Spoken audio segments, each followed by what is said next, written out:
Et coucou tout le monde, c'est Zenart. Vidéo un petit peu spéciale comme vous pouvez le voir, déjà parce que vous voyez ma gueule. Et ensuite parce qu'il s'agit d'une interview de Superflame qu'on a réalisée cet été avec l'Omniscient. Lien de sa chaîne dans la description. Donc une interview de Superflame qui est l'auteur du SSU. Vous avez pu voir que j'ai fait pas mal quand même de trucs autour du SSU, notamment des fanarts. Et je suis aussi très active dans la communauté. Et donc, on a fait cette interview qui dure 4 heures, donc qui sera en plusieurs vidéos, vous vous en doutez, et qui sera donc disponible, comme je l'ai dit, sur ma chaîne et sur sa chaîne. À savoir que certaines infos de l'interview datent un petit peu, vu que ça date de fin août, et que maintenant, eh bien, nous sommes, à l'heure où j'enregistre, le 13 novembre 2024. Donc, entre-temps, Jeff a quitté l'entreprise, et puis, sûrement d'autres petites informations qui sont peut-être erronées. Mais ça n'empêche que la majorité des informations sont toujours d'actualité. Donc sur ce, bon visionnage. Alors, dans cette interview, on va essayer de poser pas mal de questions, beaucoup sur le studio et pas beaucoup des questions un peu plus générales. On va aller sur des questions précises. Il n'y aura pas beaucoup de généralités et on va aussi vraiment s'axer sur le studio, donc pas beaucoup sur toi, Navré.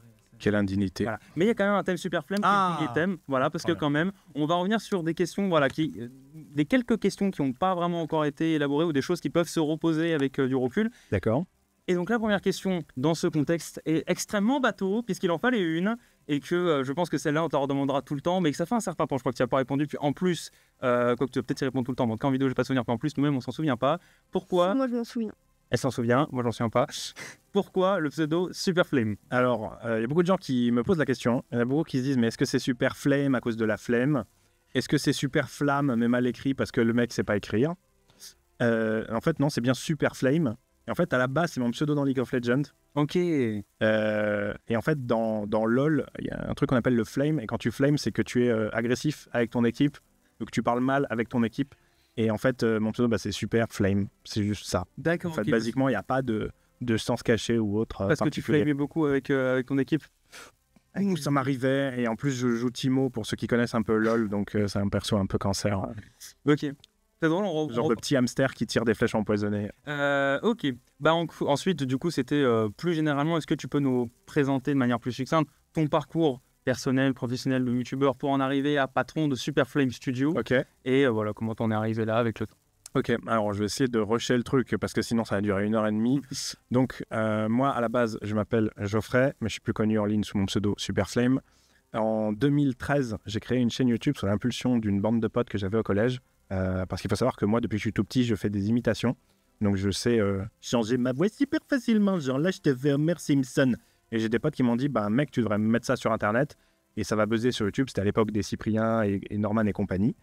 Et effectivement, j'ai fait une vidéo dans laquelle je faisais tout plein de voix.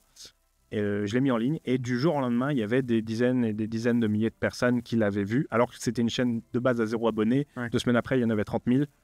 Et du coup, moi, j'ai vraiment démarré sur un phénomène de buzz. C'est les débuts de YouTube en plus, donc.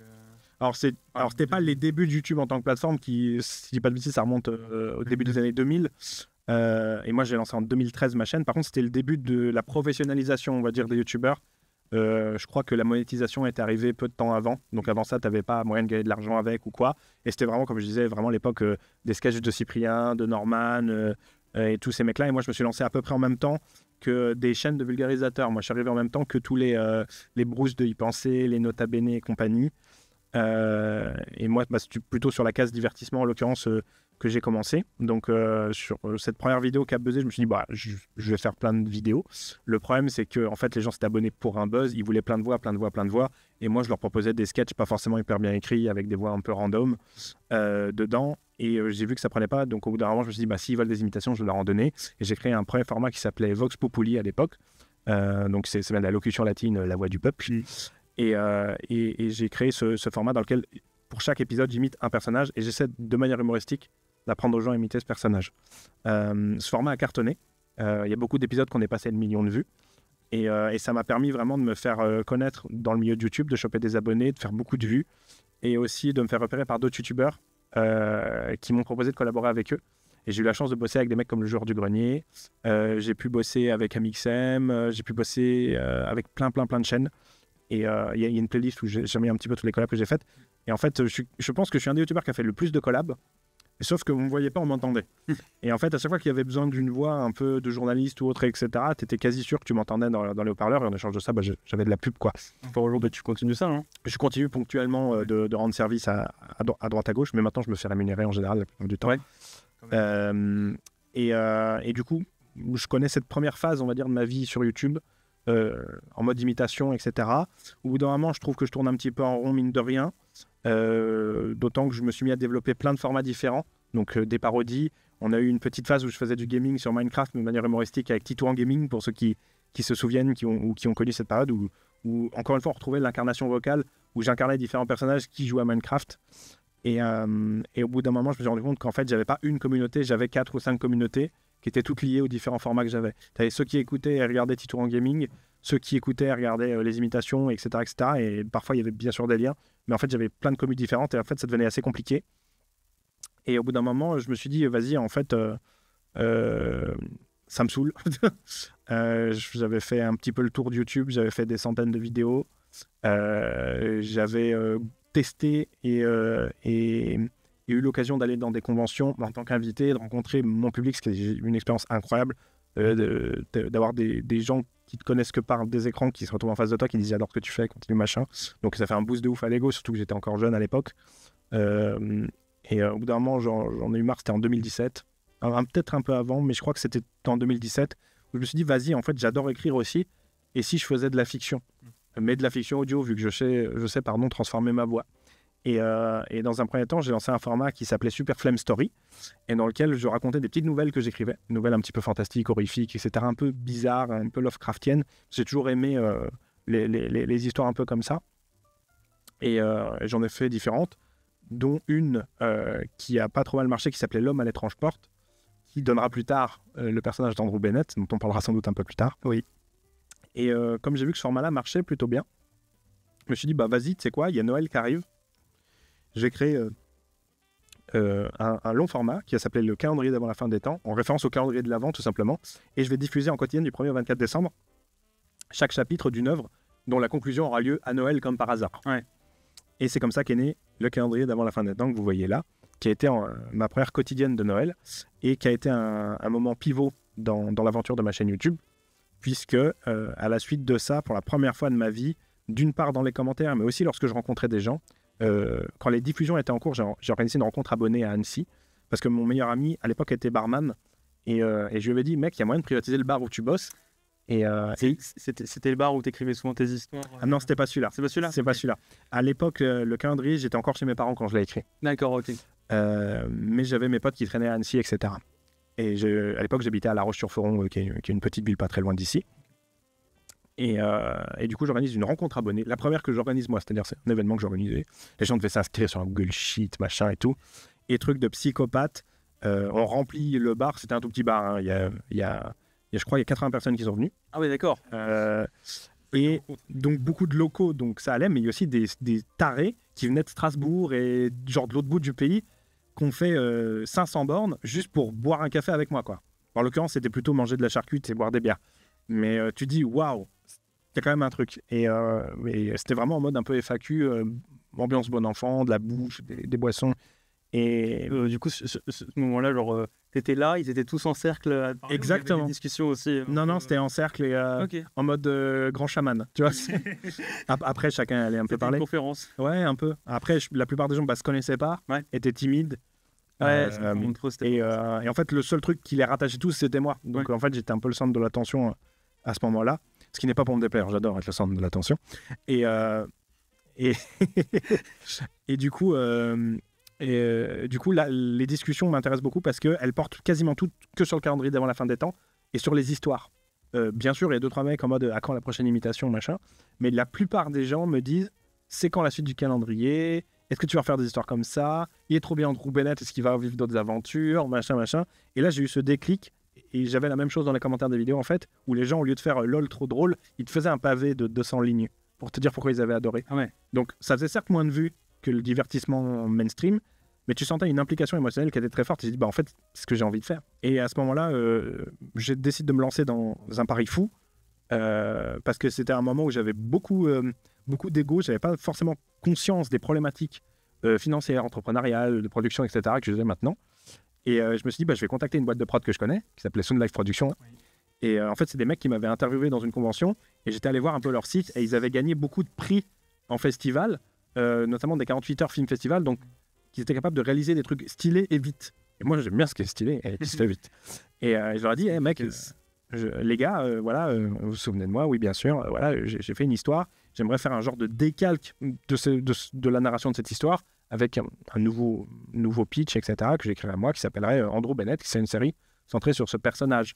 L'idée, c'est de filmer le truc et tout. Et en plus, ce qui a motivé principalement cette décision, c'est qu'à l'époque, il y a une aide du CNC qui s'appelle CNC Talent, qui venait d'être créée. Et c'était la première fois que donc le CNC, c'est le Centre national du cinéma et de l'image animée. En gros, c'est du financement public pour l'audiovisuel. C'était la première fois qu'on créait une aide destinée directement aux gens qui créent sur Internet. Et j'étais en mode, bah, on peut avoir l'aide à la création. Et l'aide à la création, c'est, je crois, 20 ou 30 000 euros. C'est pas mal. C'était vraiment pas mal. Alors, plus tard, je me rendais compte que c'est pas des si grosses sommes que ça. Mais à l'époque, pour moi, qui avait jamais eu plus de 2 ou 3 000 euros sur mon compte, c'était insane. Ouais. Bah oui, je me payais pas forcément des trucs comme ça. Et en plus de ça, on a fait donc un crowdfunding qui nous a permis de financer tant bien que mal ce projet qui a été une chier à faire. Mais par contre, j'ai été catapulté à l'époque. J'étais en 2018, je sais plus quel âge j'avais. Vous ferez le calcul, là j'ai 28 ans.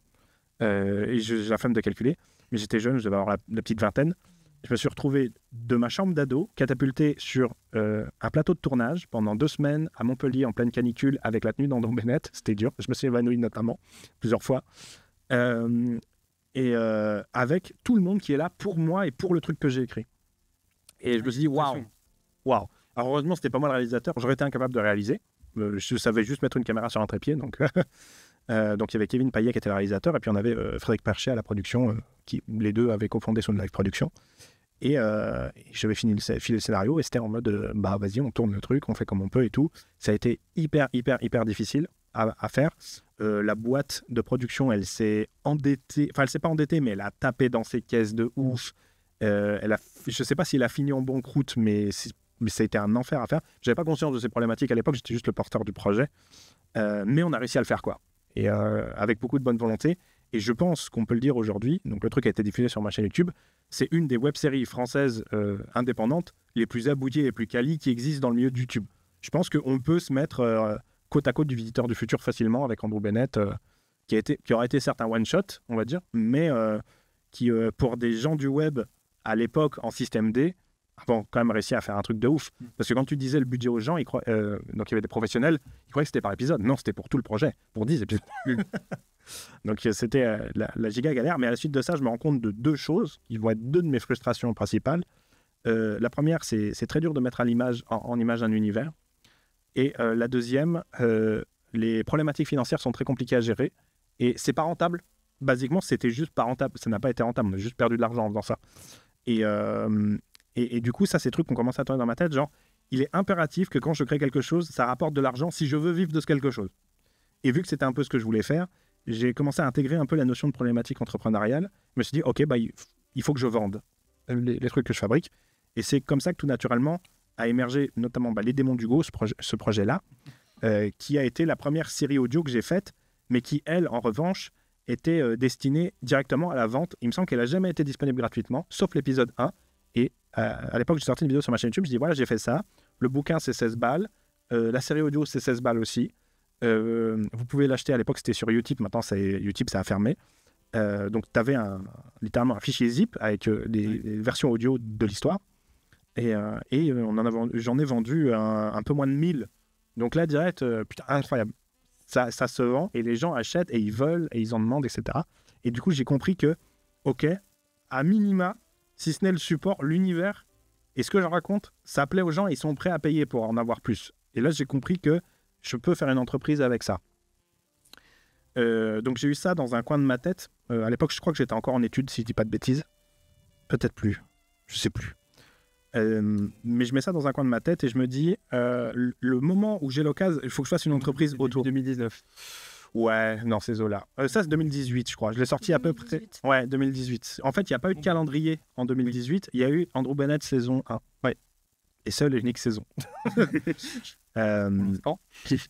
Et du coup, c'est j'ai continué les calendriers. J'ai continué aussi à faire des vidéos un peu lambda, mainstream, comme je faisais. Entre-temps, mes audiences ont commencé à pas mal s'effondrer, justement parce que le fait d'avoir amené un truc extrêmement créatif, extrêmement écrit, en face d'un divertissement plus généraliste, le gros de l'audience n'a pas compris.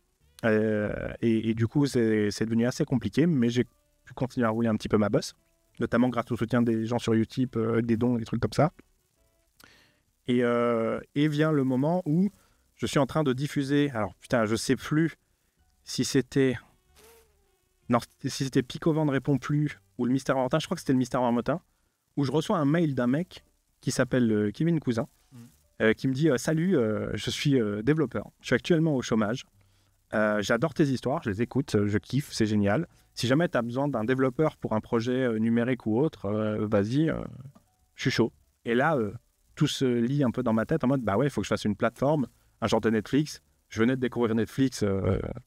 Je sais pas si c'était déjà là en France à l'époque, beaucoup. Mais en tout cas, moi, personnellement, je découvrais Netflix à cette période-là. Et je me suis dit, bah, je fais pareil, mais avec des histoires à écouter, quoi. Et du coup, on se fait un call sur... À l'époque, c'était sur Skype. Ah oui. Avec... Discord, ça existait déjà. Ouais, ça existait, mais je crois que je l'utilisais, mais pas pour ça. Pour les trucs pro, j'utilisais encore Skype, je sais plus. Mais on se fait un call Skype. Je me souviens que c'était sur Skype avec Kevin. Et au lieu d'être un truc informel de 10 minutes, on parle super tard, jusqu'à minuit, machin. Passion commune pour le Japon, passionné par mon univers, mec qui a l'air assez compétent dans tout ce qu'il raconte et tout. Je me dis, ok, le mec fiable, sérieux, ça fit bien. Je sais pas, je me souviens plus comment ça s'est joué, mais 2 semaines après, on faisait une boîte, quoi. Ouais.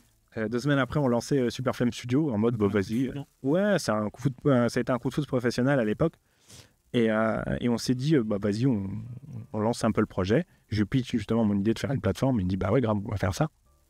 Et c'est comme ça qu'a créé Super Flame Studio. Ok. Là, on arrive à la création. Bah du coup, Super Flame Studio est créé. On cravache comme des cons pour essayer d'avoir une V1 de l'appli qui à l'époque était moche. Et d'ailleurs, ça s'appelait pas encore Tellington. On a mis du temps à trouver le nom. D'ailleurs, il y avait des sondages sur Discord pour trouver un nom avec les gens de la commune. On a les images de ça parce que dans la dernière interview, Jeb m'avait envoyé les maquettes. Oui. Le projet s'appelait Superflix et j'avais fait les maquettes sur PowerPoint à l'époque. Projet Superflix, waouh. Donc voilà. Mais comme quoi, tu vois, ça part d'un truc qui a l'air pas ouf et en fait, au final, ça devient le projet de la boîte et c'est grâce à ça qu'on vit maintenant. Et donc, il développe une V1 qui est pas ouf. On se rend compte que, certes, si on a une V1, elle est moche, 2, en fait, bah, je suis con, j'ai pas de contenu à mettre dessus à part les trucs que j'ai déjà. Donc, il faut rusher des séries, bah, notamment à l'époque, c'était Talion l'exilé et La Forêt sans fin, si je dis pas de bêtises, les 2 premières séries exclusives pour lancer le truc. Je les rush. Entre-temps, on fait aussi appel à Basti UI, qui est un youtubeur qui est super cool, j'adore ce qu'il fait, qui est spécialisé dans le UI design, c'est son métier, hein, il crée des interfaces pour ses clients. Et je lui dis, hey mec, tu peux nous aider parce que mon truc il est moche. Il fait, bah oui, bien sûr. Et du coup, il nous a pondu toute la charte graphique, les codes couleurs, les trucs comme ça. Il y a aussi Balo, à qui je veux rendre hommage. Balo, c'est celui qui a créé l'identité visuelle. Donc c'est encore autre chose, l'identité visuelle, c'est quoi les couleurs Tellington, c'est quoi le logo Tellington, c'est quoi l'écriture Tellington. Voilà, c'était ça son boulot. Et après, justement, Basti s'est inspiré de ça pour créer des interfaces, les machins, en V1. Et la V1 de l'appli, qui d'ailleurs à l'époque n'était disponible que sur smartphone. Et une fois qu'on a tout ça, je mets les épisodes dessus, on lance. Okay. Et on lance et on a des premiers utilisateurs d'abord en bêta fermée, etc. Ah putain, j'ai pas parlé. Entre-temps, il y a eu Battle for Agadia aussi qu'on a voulu lancer. Parce que justement, dans cette période où on avait un gros temps mort sur Tellington, on s'est dit, bah, le temps d'avoir et les interfaces et de développer et moi d'écrire des trucs et des machins et des bidules. On a un autre projet qu'on peut faire et a priori on peut faire simplement, LOL.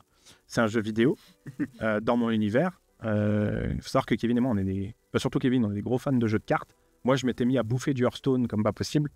Et on s'est dit, bah, tu sais quoi, on reprend des personnages clés de mon univers, on fait un genre de Hearthstone avec ça, puis on fait un crowdfunding, etc. Et on lance le crowdfunding pour ce projet-là. On arrive à récolter de l'argent.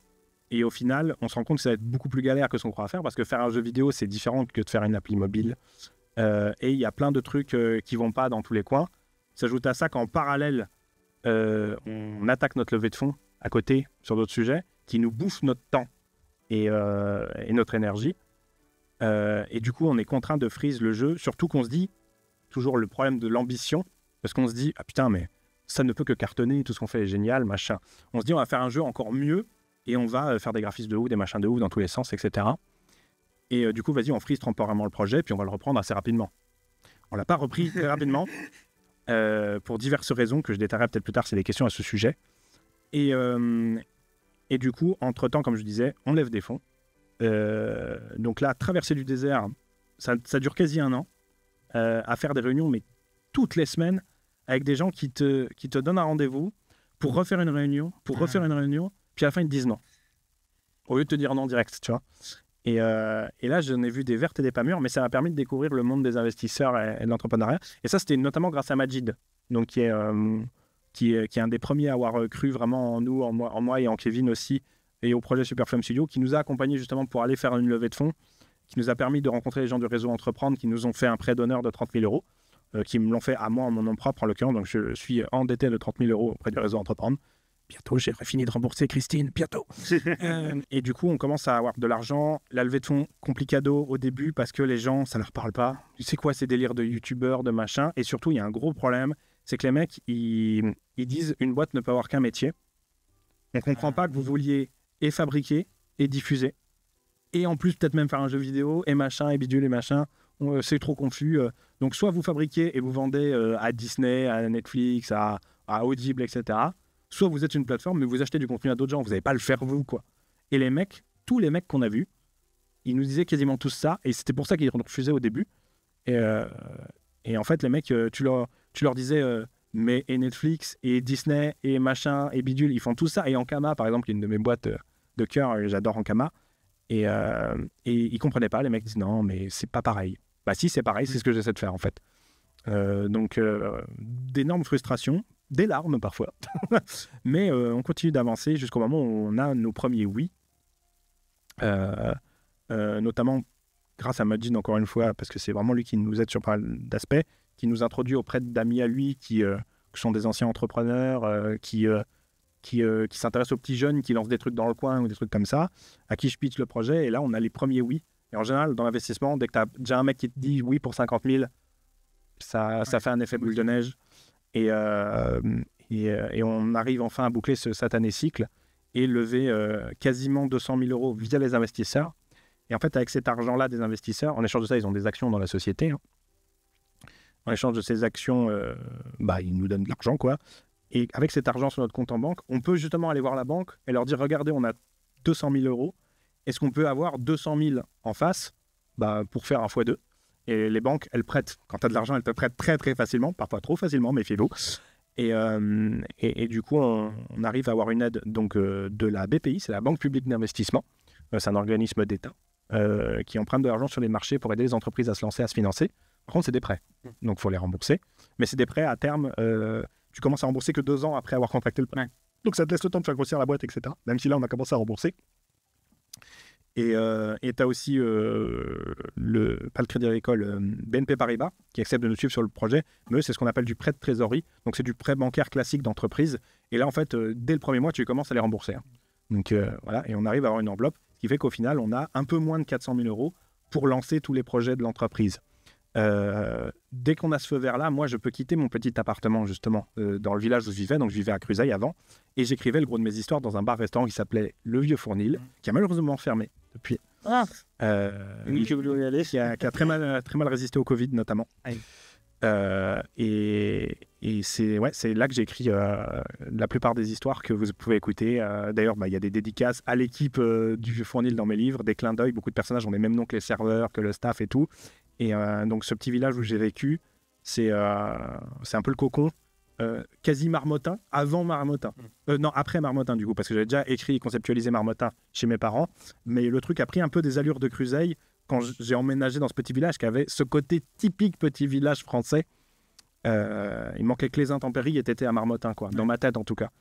Et j'étais vraiment le cliché de l'auteur avec son ordinateur portable, son café, qui est là dès 8h30 le matin, avec les poivreaux qui arrivent, qui prennent le blanc et qui se barrent après, et qui venaient me voir. C'était assez drôle d'avoir des vieux pépés. Tu fais quoi? J'ai écrit un roman et tout. Hey, ça parle de quoi? Puis je racontais les petites histoires. Ah ouais, c'est pas pour moi ça. Peut-être pas, effectivement. Mais donc ça, c'était un peu c'était le début de mon âge d'or d'écriture et de fabrication de contenu pour Tannington. Parce que t'avais toute la hype. On a réussi les financements, on a réussi à créer Tannington, on arrive à sortir des épisodes. Les abonnements, ça fait ça. Donc ça monte, ça marche. La suite de ça, c'était venir à Annecy, donc quitter mon petit village, venir m'installer dans cette ville pour choper un local, qui au final sera celui-ci. Mais le problème, c'est qu'en faisant le déménagement, en partant d'un petit village où j'avais toute ma sociabilité, des trucs comme ça, j'ai fait un petit burn-out quand même, à me retrouver seul dans un appartement au milieu d'Annecy, etc. Et c'est encore une fois un peu grâce à l'aide de Magid qui m'a présenté les artistes à l'étage et tous les gens comme ça, super cool. J'ai pu me recréer. Ouais, c'est ça. Attends, il y a un mec, il écrit là, venez voir. J'ai pu me recréer une sociabilité que j'avais perdue. Parce que quand tu arrives tout, et je pense que beaucoup de gens qui nous écoutent l'ont peut-être déjà vécu, notamment via les études, quand tu arrives tout seul dans une ville, tu connais personne, tu as quitté tes potes, ta famille, tes machins, du coup ça a été un petit peu compliqué, mais cette période compliquée c'est vite refermé dès qu'on a pu commencer à dire on prend ce local et on commence les travaux, et c'était la première fois de ma vie je signais des virements de plus de 10 000 euros, des trucs, et on construit le truc, et voilà où on est dans cette belle pièce. Et on est aujourd'hui dans une des pièces qui a été construite pour cette entreprise. Voilà, où on en est à peu près dans les grandes lignes. Ok, et c'est à moi. Alors du coup, tu as parlé de ta chaîne Super Flame, qui a débuté en 2013, mais tu as aussi une chaîne Super Flame Réflexion, sortie en 2021. Ouais. Aujourd'hui, tu n'es plus vraiment actif sur ces deux chaînes-là. Clairement pas. Clairement pas. Donc quel est ton rapport aujourd'hui avec ces chaînes-là ? Alors, ma chaîne Super Flame Réflexion, c'était un peu un truc à part, où je m'étais dit, vas-y, je veux juste une chaîne où je me pose pour réfléchir à des sujets, et j'avais peur de parasiter la chaîne principale en faisant ça. Et je m'étais plié à l'exercice une ou deux fois, et au bout d'un moment, je suis passé à autre chose et je me suis un peu lassé. Et dans le cas de la chaîne Super Flame, c'est une boucle de frustration qui fait que je poste de moins en moins dessus, parce que tout simplement, mes audiences se sont totalement effondrées au cours des dernières années. C'est une chaîne qui a 1 million d'abonnés et qui peine à faire 10 000 vues. Et en fait, ça fait beaucoup de mal à l'ego. Et le paradoxe fait que des fois, je fais quasi autant de vues sur la chaîne secondaire Super Flame Studio, qui elle a genre 20 000 abonnés, et qui concentre le gros de la vraie commu, active, investie, engagée financièrement, etc. Et des fois, je me dis, plutôt Super Flame Studio que Super Flame. Et j'ai vraiment l'impression que c'est chaud de ouf de relancer une chaîne qui, entre guillemets, est morte. Et ma théorie par rapport à ça, c'est qu'en fait, le message a tellement été brouillé par le fait que j'ai eu des dizaines de formats différents, et surtout que j'ai fait un 360 en typologie de contenu, que les 500 000 abonnés qu'il y a, mais des mecs qui s'intéressent à mes histoires audio, il n'y en a que 20 000 dans le tas qui sont allés sur notre chaîne, justement. Et le problème, c'est que du coup, quand YouTube va suggérer mes vidéos à mes abonnés, mes propres abonnés, t'en as quasiment 70% qui n'en ont rien à foutre du truc que je vais dire, que je vais faire, etc. Et qui sont, entre guillemets, des abonnés morts, dormants. Et du coup, c'est pour ça que j'ai levé le pied de ouf sur cette chaîne, même si je me suis remis à diffuser les calendriers dessus finalement, parce que le hasard fait que, par hasard, il y a quand même plus de gens qui vont aller dessus pour écouter et voir des trucs, parce qu'à mon avis, ils voient le compteur d'abonnés et il y a un effet psychologique, peut-être, je sais pas. En mode, tiens, le mec, il a 1 million d'abonnés, il doit être sérieux. Ok. Voilà. D'accord, ok. Et complément. Et donc, aujourd'hui... T'as dit quoi? Aujourd'hui, est-ce que tu penses que, parce que certains de mes commentaires en parlaient, reprendre la chaîne sur des formats plus classiques pour éventuellement faire relancer un peu une dynamique qui pourrait attirer des sponsors et permettre d'emmagasiner de l'argent sur l'entreprise, c'est quelque chose qui t'intéresserait, ou t'as pas envie de faire du contenu qui marcherait entre guillemets parce que c'est juste ça te ressemble plus et que tu préfères aller vers un truc qui te plaît? Il y a plusieurs choses. La première, tu l'as dit, en fait, ça me ressemble plus. Maintenant, j'ai vraiment pris la routine du créatif, de l'auteur, et j'ai progressivement, au fil des dernières années, posé la casquette de youtubeur pour prendre la casquette de l'entrepreneur et de gérer au quotidien une entreprise qui a des intérêts économiques qui sont pas forcément là. Tu vois, moi, mes intérêts économiques, ils sont vraiment dans les abonnés, les abonnements à Tellington, la plateforme de streaming audio qu'on développe. Et en fait, le contenu qui marche, entre guillemets, si j'avais la solution pour en faire et en faire facilement, je le ferais parce que ça serait un non-sens économique de ne pas le faire. Le problème, c'est que j'ai toujours pas trouvé la recette ou même la motivation, en fait. Plus, il faut que je trouve le temps aussi. Du temps, j'arrive encore à en trouver un petit peu, mais selon sur quoi je pars dans un futur proche, du temps, j'en trouverai plus. Et il faut faire très attention à ne pas se disperser. Et le truc qui est important quand tu as une entreprise aussi, c'est où est ta vraie valeur fondamentalement. C'est quoi le truc où tu es irremplaçable et où après on peut passer à côté, où ça peut être quelqu'un d'autre, où ça sert à rien que tu le fasses, tu vois. Et moi, ma valeur absolue pour l'instant dans la configuration d'entreprise, c'est auteur-comédien. Auteur et comédien, en l'occurrence, des histoires qu'on vend aux gens. Du coup, voilà, je ferme pas la porte, mais elle est pas totalement ouverte, elle est légèrement ouverte, tu vois. Ok. Ok. Donc, tu as déjà parlé un petit peu de ton évolution, de ta vie perso, etc. On va revenir un peu plus en détail, puisque tu es passé à ado dans ta chambre, à youtubeur à 500 000 abonnés et chef d'entreprise. Donc, comment toutes ces évolutions ont eu un impact sur ta vie? Alors, faut savoir que moi, de base, je suis un gamin qui était, c'est plus trop le cas maintenant, hyper méga seul et timide. J'avais pas particulièrement de potes et tout, et justement, les imitations et les voix, c'était un moyen de sociabiliser. J'étais un peu le mec rigolo qui fait des voix, c'est comme ça que j'avais des potes. J'étais un peu dans la team chelou, / premier de la classe aussi quand j'étais plus petit, tu vois. Et j'ai très jeune aussi eu un ordinateur entre les pattes. Ça, c'est un coup de génie de mon papa. C'est que je devais avoir 10 ans, mais il a acheté un Windows 95 et j'avais ça dans le salon très jeune. Et tout de suite, j'étais fasciné par cette machine et tout. Donc, j'ai toujours été collé à un ordinateur. Et très vite, j'ai voulu utiliser l'ordinateur comme un moyen de créer. Pas juste être un consommateur, mais vraiment, c'est un outil et c'est moi qui vais dire à l'outil ce qu'il doit faire. Et contrairement à beaucoup de gamins qui se contentaient de faire des jeux vidéo, moi j'en faisais, hein. C'était des CD-ROM éducatifs, là pas malin, des merdouilles comme ça. Je m'amusais à créer des petites histoires, des récits. Je faisais des petits dessins animés en stop motion avec Movie Maker et mes nounours, tu vois, des trucs comme ça. Et toujours, il faut que je crée des trucs, Et en fait, c'est assez naturellement que j'ai glissé vers ça quand j'ai eu l'opportunité d'avoir YouTube et de pouvoir me montrer à des gens, parce que je me rends compte que les gens, la communauté, le fait d'avoir des gens qui suivent ce que tu fais, pour moi, c'est un gros moteur. Je pense que dans un premier temps, on pourrait penser que c'est par ego, mais en fait, c'est plus une espèce de peur infantile de l'abandon, de ne pas être reconnu, des trucs comme ça, qui me pousse à créer et à sortir des trucs pour valider, ok, c'est bon, ce que je fais plaît, j'existe, nanana. Et du coup, c'est ça qui fait que je suis fondamentalement quelqu'un qui crée des trucs tout le temps. Et l'écriture m'a permis de canaliser ça un petit peu, notamment. Donc, voilà, première période de ma vie, naturellement, très solitaire, créatif, et j'aime bricoler des trucs. J'ai eu une enfance très compliquée sur pas mal d'aspects du fait de ma timidité quasi maladive quand j'étais très petit. Et j'ai fait une phobie scolaire quand j'étais au collège. J'ai été en hôpital psychiatrique pendant 2 ans. Ça, je ne l'ai pas raconté déjà en vidéo, je crois, si. En live, tu l'as raconté. Ah, si, je l'ai raconté en live. Ouais.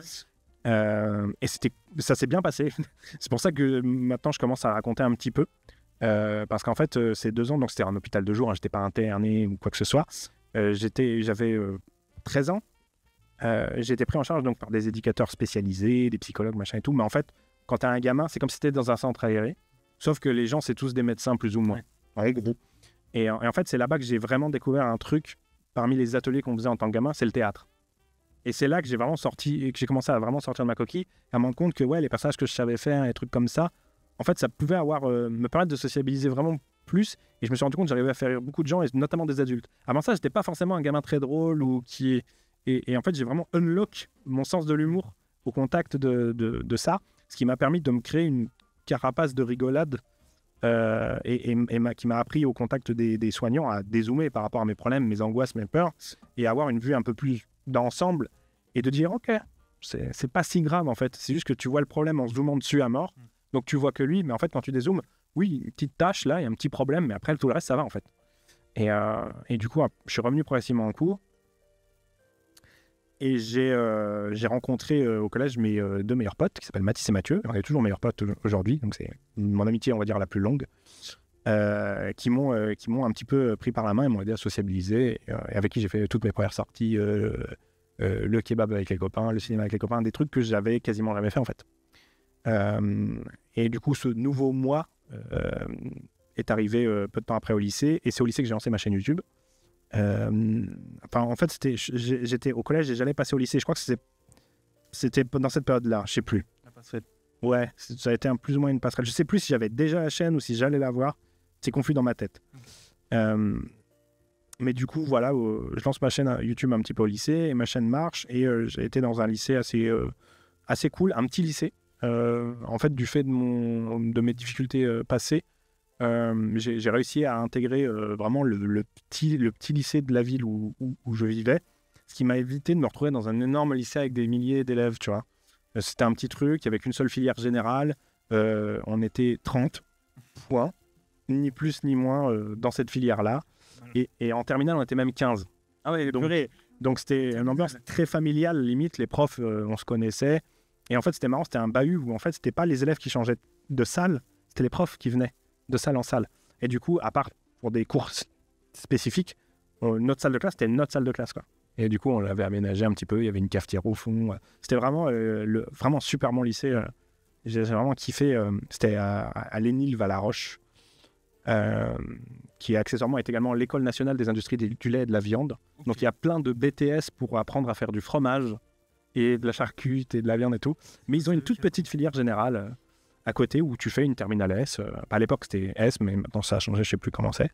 Et du coup, le fait d'avoir cette scolarité vachement plus cool, sécurisante, et le fait d'avoir YouTube qui marche bien, c'est une période où ça commence à marcher, etc. Je fais mes premières conventions et tout, ça me booste à mort l'ego. Et il y a eu une période où je pense que j'étais un connard prétentieux. Et j'ai eu la chance de l'avoir assez tôt pour dégringoler assez vite par rapport à ça et retomber sur mon cul correctement et comme il faut. Du coup, voilà, c'était une parenthèse dans ma vie. Puis après, ça, je me suis un petit peu calmé, j'ai continué. Il y a eu la dégringolade des audiences et puis il y avait les autres trucs que je vous ai racontés avant, quoi. Mais je suis, en tout cas, mon rapport à l'autre par rapport à tout ce que j'ai vécu a beaucoup changé. Et je suis beaucoup plus ouvert à échanger avec des gens que je connais pas ou à faire des nouvelles rencontres. Je peux devenir pote très facilement avec les gens. Par contre, si je supporte pas une personne, je le montre très facilement aussi. C'est un de mes défauts, mais ouais. C'est France. De quoi? Oui. Voilà. Mais voilà. Et du coup, ça m'a permis de. Et aujourd'hui, comment tu gères donc l'entreprise? C'était plus ça. Personnel. Donc c'était plus ça, le conflit entre le perso et le pro. Les deux sont entremêlés, donc ça c'est un problème. Après, j'ai de par le fait que j'ai un background de youtubeur, de mec qui a joué à des mémos, des trucs comme ça, j'ai toujours fait très attention à séparer la vie privée de la vie publique. Et à part les quelques révélations que je fais là, ma vie privée, les gens qui me suivent, ils la connaissent pas. Si on regarde ton Insta, on tombe sur des photos de plats. Oui, donc au Vieux Fournier notamment, parce que j'aime bien manger. Moi, mon problème, c'est la bouffe, vraiment. C'est bon.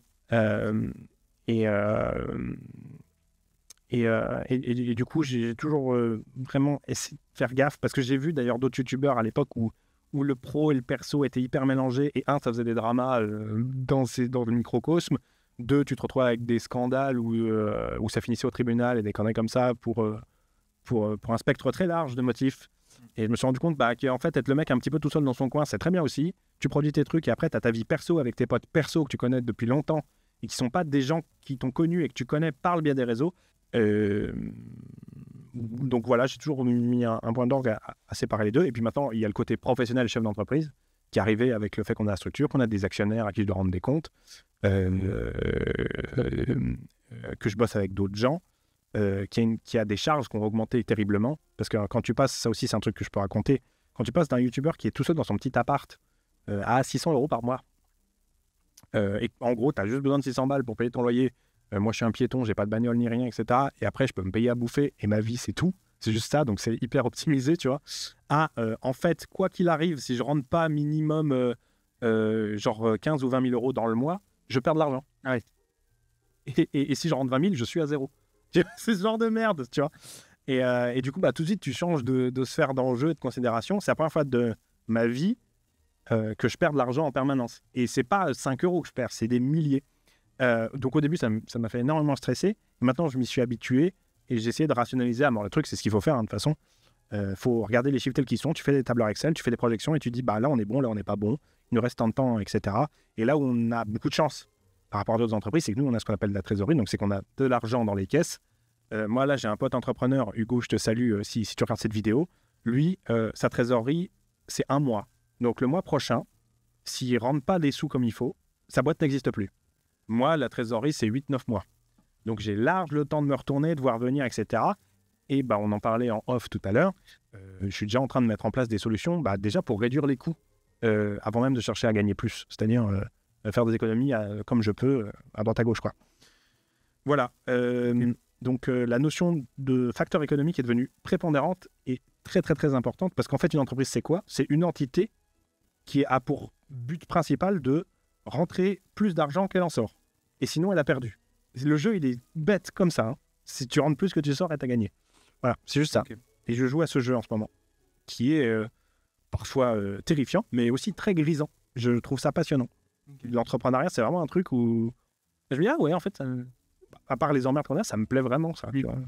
Alors, j'aime pas toute la partie paperasse administrative, etc., qui était plutôt l'apanage de Kevin à la base, et qui m'a beaucoup aidé sur ces sujets au début. Et moi, vraiment, dans la boîte, fondamentalement, je suis le créatif et le responsable de la communication, on va dire. Donc, c'est moi qui parle aux gens, puis c'est moi qui fabrique les trucs qu'on vend. Et Kevin, du coup, c'est plutôt la stack technologique. Donc, s'assurer que Tellington, ça marche, ça tourne, etc. Et l'administratif aussi, c'était ça, surtout. Ouais. Ok. Bon, du coup, question un peu plus légère. Première question d'un des fans, puisque sur Discord, on avait ouvert, tu as ouvert un channel pour les fans, puisque vous avez des questions. Donc, première question de fan, donc de Tilunarum sur Discord, qui nous demande du coup, est-ce que tu as des passions en dehors de ton travail que l'on serait susceptible de ne pas connaître? Alors, j'en ai déjà parlé dans des lives ou autres, mais pendant des années, là, j'ai quitté mon club, mais j'ai fait du théâtre d'impro. Pendant des années. Arrêté, du coup? Ouais, j'ai arrêté parce que j'ai plus le temps. Ok. Du théâtre d'improvisation, donc c'est du théâtre mais il n'y a pas de texte et ça c'est bien parce que j'ai une très mauvaise mémoire. Je me souviens pas de beaucoup de choses, parfois même que j'écris. On me le reproche assez souvent. Théâtre d'improvisation, qu'est-ce que j'ai comme autre passion? Dans l'informatique, c'est vraiment un truc, la programmation notamment, que je kiffe. Je trouve l'exercice intellectuel que c'est, où j'ai appris à coder en autodidacte et j'ai fait mes études là-dedans aussi. Fait un BTS SNIR, dédicace au lycée Charles Poncet à Cluse, en Haute-Savoie. Informatique, moi, en fait, j'ai l'immense avantage d'être à la fois passionné par la technique. Alors, j'ai pas du tout le niveau d'un ingénieur ou quoi. Hein. Je suis incapable de faire les trucs que fait Kevin, mais je suis capable de comprendre ce que fait Kevin, par contre. Je suis passionné aussi bien par la technique que par le fait de créer des choses. Et en fait, parfois, les créatifs, ils ont pas l'un et les techniciens, ils n'ont pas l'autre, tu vois. Et du coup, en fait, le fait d'être à la jonction de ces deux chemins, c'est plutôt cool. Qu'est-ce que j'ai d'autre comme passion? J'aime bien le cinéma. J'adore le cinéma. Les séries, ça, c'est un peu lambda, j'ai envie de dire, mais je suis un gros fan de science-fiction et de fantastique. Ça se ressent, je pense, dans mes histoires. Qu'est-ce que je sais d'autre? Et si, j'ai quand même, moi, mon kiff de base, mais je pense que c'est le cas pour beaucoup de gens quand tu commences à vieillir, c'est une bonne bouffe avec les copains, à la bonne franquette, et t'es posé et tu discutes, ni plus ni moins. Tu papotes, t'as un petit verre de vin, une petite côte de bœuf, et t'es avec tes potes. Et ça, c'est mes moments dans la vie. Tu sais, un peu cette image d'Épinal dans les vieilles archives de l'INA, avec Jean Gabin, Louis Ventura, qui se font des bouffes et qui parlent poteau, feu, machin. Et j'ai vraiment des conversations comme ça avec mes potes où on passe limite plus de temps à commenter un plat qu'on aimerait faire ou qu'on a fait que le plat qu'on est en train de manger. Et c'est très français, je pense, ce genre de truc. Et ça, c'est mes petites madeleines de Proust à moi. C'est vraiment être avec mes copains, ouais. Oh, c'est bien. Ouais. Ok. Et ok, donc on passe sur une question un peu plus projet. Ouais. Maintenant, on va aborder le thème de la guilde des vidéastes. Ouais. Donc, du coup, globalement, c'est un projet que tu avais mis en avant sur ton Twitter. C'est ça, ouais. C'était dans ta bio, etc. Et donc, c'était donc un projet que tu vas nous expliquer. En faisant les recherches, j'ai appris que ça avait malheureusement fermé. C'est finito. Le but n'étant pas de remuer le couteau d'après, mais justement de comprendre ce que c'était, puisque tu l'as mis en avant. Voilà, j'ai par ailleurs appris du coup que tu avais été vice-président puis président par intérim. Donc l'idée c'était de savoir ce que c'est et puis tu nous parles un peu de cette aventure dont tu as pris part. Ouais. Alors en gros à la base l'idée de la guilde des vidéastes c'est un truc qui a été porté par des youtubeurs. Ça remonte à il y a plusieurs années. L'idée c'était de dire en fait en tant que youtubeur il faudrait qu'on ait un genre de syndicat. Je suis pas fan du terme syndicat mais plutôt un regroupement d'intérêts sous la forme d'une association etc. qui permettrait de défendre les créateurs de contenu sur internet parce qu'en gros tous les métiers ont plus ou moins des trucs comme ça. T'as la corporation, des bouchers, des machins, des trucs. Et l'idée, d'où la guilde. Au Moyen-Âge, c'était les guildes d'artisans de machins. C'était un peu en ref à ça. T'as la guilde des auteurs qui existe en France, je crois aussi. Je sais que ça existe aux US, mais je sais pas si ça existe en France. Donc des gens qui ont les mêmes métiers, qui se regroupent ensemble pour parler du milieu, pour essayer de faire bouger les choses, etc. Et l'idée de base du truc, c'était vraiment, le leitmotiv, c'était aider les vidéastes à se professionnaliser et apprendre à vivre de leur métier, etc. Et quand le truc a émergé, je me suis assez rapidement intéressé à l'idée, d'abord en tant que simple membre, et puis je suis devenu de fil en aiguille un vice-président parce qu'il y avait besoin d'avoir des vidéastes pour représenter la structure, parce que le problème, c'est qu'il y avait surtout des petits créateurs qui venaient, qui débutaient. Une des principales activités de la structure, c'était l'aide juridique, qui était un truc qui était vraiment formidable, qui était géré par Roxane Tirbas, qui est juriste spécialisée dans le milieu des vidéastes, etc. Et elle aidait vraiment les mecs à, OK, quel statut choisir? Est-ce que le contrat que m'a proposé ce partenaire est bon, ou en fait, s'il essaie de m'enfler, j'ai une question juridique, est-ce que tu peux m'expliquer comment on fait tel type de contrat, etc. etc. Donc, elle faisait ce qu'on appelait la permanence juridique. Donc ça, c'était le premier pilier du truc. Et le deuxième pilier, c'était faire évoluer la législation autour du métier de vidéaste, avec notamment l'idée de reproduire ce qu'est CNC Talent, mais à l'échelle régionale. Parce qu'il faut savoir que les aides publiques en France, ça ne peut pas couvrir plus de 50% du budget d'un projet. Et plus tu peux en choper à droite à gauche, mieux c'est. Et donc, le truc a avancé sur ces deux tableaux. J'ai jamais été un membre actif du truc. J'ai accepté le titre de vice-président uniquement pour être, entre guillemets, une des têtes d'affiche du truc. Comme je disais, moi, si c'est juste pour les petits fours, ça va, je veux bien. Et en fait, malheureusement, le truc fonctionnait grâce à des subventions publiques et des subventions privées aussi, donc ce qu'on appelle du mécénat, c'est-à-dire des entreprises, il y avait YouTube notamment, qui donnait de l'argent pour que la structure puisse exister. Mais il y a eu des gros problèmes de budget dans la structure parce qu'elle employait à temps plein 2 personnes. Tous les autres étaient purement bénévoles. Et ces 2 personnes, du coup, représentaient une charge pour la structure. Et le problème, c'est qu'au bout d'un moment, il n'y avait plus assez d'argent pour les payer, elles. Et en fait, c'est comme ça que ça s'est cassé la gueule et que ça a fini en liquidation judiciaire. Parce qu'en fait, les budgets étaient mal gérés. Et surtout, il y a des subventions qui étaient censées tomber, soit qui ne sont pas tombées parce qu'elles n'ont pas été renouvelées, soit qui sont devenues moindres. Genre, ça devait être 40 000, c'est devenu 20 000. Et du coup, le truc a périclité. Et si j'ai été président par intérim, c'est parce que quand ça a commencé à tout se casser la gueule dans tous les sens, parce qu'il y avait rien qu'allait financièrement, le modèle tenait pas. Oui. En fait, quasi tout le bureau a démissionné. Ah oui. Et du coup, en tant que vice-président, je suis devenu président par intérim vu que le président aussi était parti, tout simplement. Et du coup, il fallait gérer cette période absolument abominable, affreuse. Et j'en ai eu la boule au ventre. Qui est la liquidation judiciaire, où tu dois remplir de la paperasse administrative, mais surtout gérer des trucs avec des tribunaux de commerce, avec un liquidateur judiciaire, un mandataire judiciaire. Donc c'est quelqu'un qui est lié au tribunal, qui est chargé de liquider la structure. Donc ça a été très compliqué. Alors j'ai pas porté le truc à 100% sur mes épaules. Moi j'étais là purement symboliquement. Et surtout, j'étais le mec qui devait signer les papiers parce que j'étais l'autorité officielle. Et du coup, j'ai donné aussi des mandats à ceux qui étaient restés pour qu'ils puissent signer en mon nom les trucs, pour que les choses puissent se faire et que l'aventure puisse se terminer le moins douloureusement possible. Mais ça a été très dur pour beaucoup de gens. Et moi, en parallèle de ça, j'étais pris par... En fait, c'était pile poil au moment où j'avais tout le studio, les travaux, les machins. Oui. J'avais la tête dans ma levée de fonds, dans mes financements. Donc, j'avais ma propre société qui était en train d'émerger et de se faire.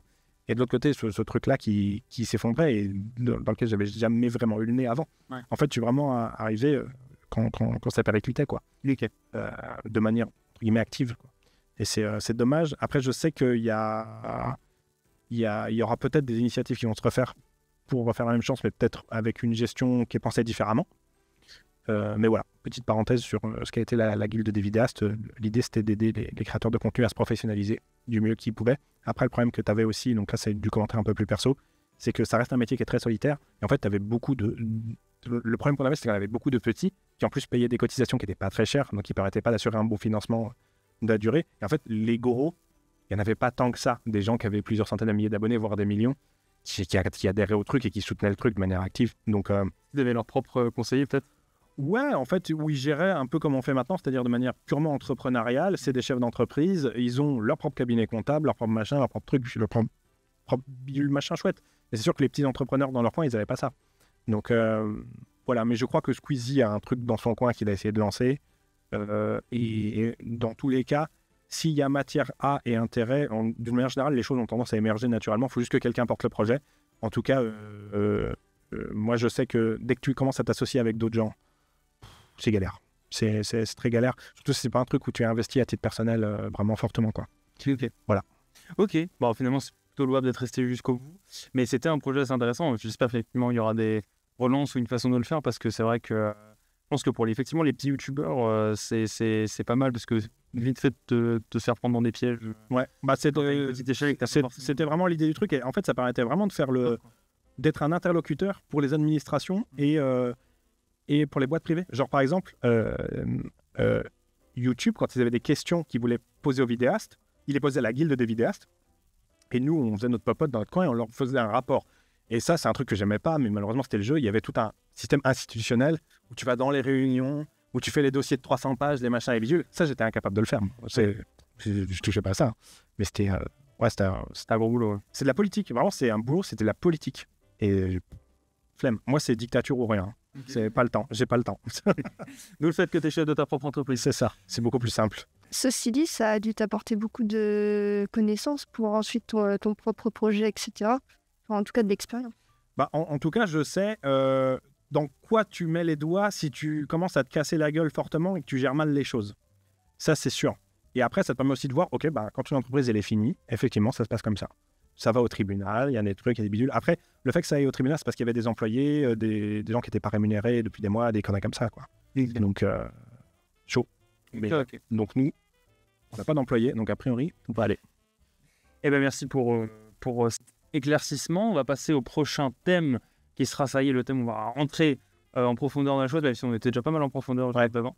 On va rentrer sur le thème du studio et on va causer le premier sujet de quelque chose qui est quand même assez fondamental à l'existence du studio, ça va être les actionnaires. Ouais. Donc, globalement, c'est qui sont-ils? Alors, qui sont-ils? On peut le savoir via Internet, etc. C'est des informations qui sont publiques. Effectivement, mais ça peut paraître un peu flou, et puis c'est pas toujours hyper, voilà, c'est un tel, etc. Mais plus concrètement, qui sont-ils dans l'entreprise? Quel rôle, quelle relation il y a? Comment ça se passe dans la gestion de l'administration? Comment ça se passe avec eux? Donc, je rentre pas dans le détail de qui ils sont, ça, on s'en fout. Bon, tu peux les présenter si tu veux aussi. Bah, ça peut être marrant parce que les profils sont très variés. La plupart des investisseurs, c'est des gens connus grâce au réseau, notamment le réseau de Majid, et c'est pas forcément des gens qui sont dans le milieu de la création de YouTube, etc. Il y a un de mes investisseurs qui s'appelle Cyril, c'est un ancien du BTP. Et juste, il a vu que son gamin était toujours sur Twitch, que les trucs que je faisais, ça avait l'air intéressant, aussi parce que c'était un très, très bon ami de Majid et qui m'a présenté sous le meilleur des jours qui puisse être. Et il a dit, bah vas-y, Banco, je signe. Ça a été un des premiers mecs à signer. Hein. Et après, on a... Donc ça, c'est un peu le profil un peu de base. On a un fan qui est sur le Discord aussi, mais qui est assez discret, qui s'appelle Herman. Et lui, en fait, c'est un mec qui a créé un logiciel qui s'appelle Supercopier, et son successeur qui s'appelle Ultracopier. En fait, c'est un logiciel qui permet de faire du copier-coller de masse, et c'est très utilisé dans l'industrie notamment. Parce que le copier-coller Windows, quand tu as des terras et des terras, ça marche pas bien. Et lui, il a codé une solution qui permet de faire ça. C'est comme ça qu'il a fait fortune en vendant du support sur ce sujet-là. Et là, il a des data centers en Bolivie. D'accord. Un truc très what the fuck. Et c'est un mec hyper smart, très très branché tech, technologie. Et lui, il a signé, pareil, un petit bifton de 50 000, si je dis pas de bêtises. Okay. Et c'est marrant parce que c'était un mec qui donnait sur les crowdfunding depuis le début aussi, mais qui se manifestait pas particulièrement. Et en fait, c'est quand il a vu que c'est ce genre de mec qui met du 1000 balles sur les trucs Andrew Bennett. Ah oui, d'accord. Ça faisait partie de cette catégorie. Ouais, c'est ce genre de mec. Et c'était marrant de discuter avec lui parce que lui, la valeur, un peu comme un fan en fait. Pour lui, la valeur, c'était l'histoire, la propriété intellectuelle, les trucs. Limite, le reste, c'était pas trop grave, mais il faut vraiment qu'Andrew Bennett, ça soit secure, que ce soit à vous, machin. Il voyait vraiment le truc comme un potentiel Disneyique, tu vois. Vraiment un mec super intéressant. On a un mec qui est un patron de studio d'animation, mais qui n'est pas Majid, qui lui a investi pas via son studio d'animation, mais en nom propre. On a un ami de Kevin qui est développeur, qui nous a confié une partie de ses économies parce qu'il a fait des calculs et il s'est rendu compte que c'était potentiellement plus rentable qu'un livret A, basiquement. Entre l'opération. Voilà. Et dans le bouquet, non, j'investis. Qui en a d'autres. Et on a un mec qui nous a aidé un peu dans le processus de levée de fonds, qui lui a mis un petit billet de quelques milliers d'euros. Il n'était pas obligé, mais il l'a fait quand même, donc c'était assez sympa. Okay. Et j'ai peur d'en oublier. Non, je crois que j'ai fait à peu près le tour. Donc je crois qu'il y a 5 ou 6 investisseurs. Alors, le gros de leur rôle est dormants. C'est-à-dire, en investisseur, il y a aussi moi et Kevin, bien sûr, par extension. On est les deux, ce qu'on appelle les cofondateurs. Donc, c'est ceux qui ont créé la boîte. Les investisseurs historiques, c'est les premiers à avoir rejoint. C'était notamment Majid et son associé Mathieu, qui sont venus ensemble sur le projet. Et qui nous ont aidés ensuite à aller faire venir les autres investisseurs dans la structure. Ils ont un rôle, comme je disais, principalement économique. C'est-à-dire que c'est eux qui ont financé le projet et ces investisseurs qui sont plutôt dormants. C'est-à-dire qu'à moi que j'ai besoin d'un conseil, ce qui arrive plutôt avec ceux qui ont des profils créatifs, donc par exemple les patrons de studios d'animation, etc., eux, effectivement, je vais souvent échanger avec eux sur ces sujets-là parce que ça leur parle. Les autres, à part des conseils random de boîte, ils ne pourront pas m'aider parce que ce n'est pas les métiers qu'ils maîtrisent et parfois, ils n'ont même pas, eux, la volonté d'aider, c'est juste qu'ils ont placé de l'argent. Par contre, j'ai quand même un devoir de transparence vis-à-vis d'eux, de les tenir informés. Genre là, je vous disais tout à l'heure en off, on en reparlera peut-être, de toute façon j'en ai parlé en vidéo, que la situation économique était compliquée. Ils ont reçu un rapport détaillé qui explique pourquoi elle est compliquée. Et eux, ils ont les chiffres, les petits tableurs Excel, les courbes, ça pue dans tant de mois, à telle date ça pue, mais là ça pue pas. Parce que ces gens ont un grand pouvoir aussi, c'est celui de remettre de l'argent. Si vraiment je ne veux y arriver qu'en cas d'extrême nécessité, mais la plupart des investisseurs ils préfèrent remettre au pot que de voir leur investissement s'effondrer en fait. Donc ça c'est une cartouche qu'on peut tirer, que j'aimerais tirer le plus tard possible, voire pas la tirer du tout. Mais elle existe. Et après il y a ce qu'on appelle plus ou moins un comité de pilotage stratégique, c'est-à-dire que quand il y a des vrais sujets vraiment de l'entreprise, un sujet d'entreprise c'est pas les épisodes d'Ellington au quotidien, c'est pas la prod. Le sujet d'entreprise c'est ok, va falloir peut-être qu'on change de local, ok, il faut qu'on change de cabinet comptable. Ok, il faut qu'on réfléchisse à une typologie de contrat pour quand on achète des œuvres à droite à gauche. Tu vois, c'est vraiment des sujets un peu plus larges. C'est ok, la boîte dans 5 ans, elle est où? Ok, ça, c'est pas rentable. Est-ce qu'on ne laisse pas juste tomber? Tu vois, ça, c'est des vrais sujets de pilotage. Et puis voilà, mais sinon, je suis le seigneur et maître des mers sur pas mal d'aspects parce que je suis ce qu'on appelle majoritaire. J'ai plus de 50% des actions de la société.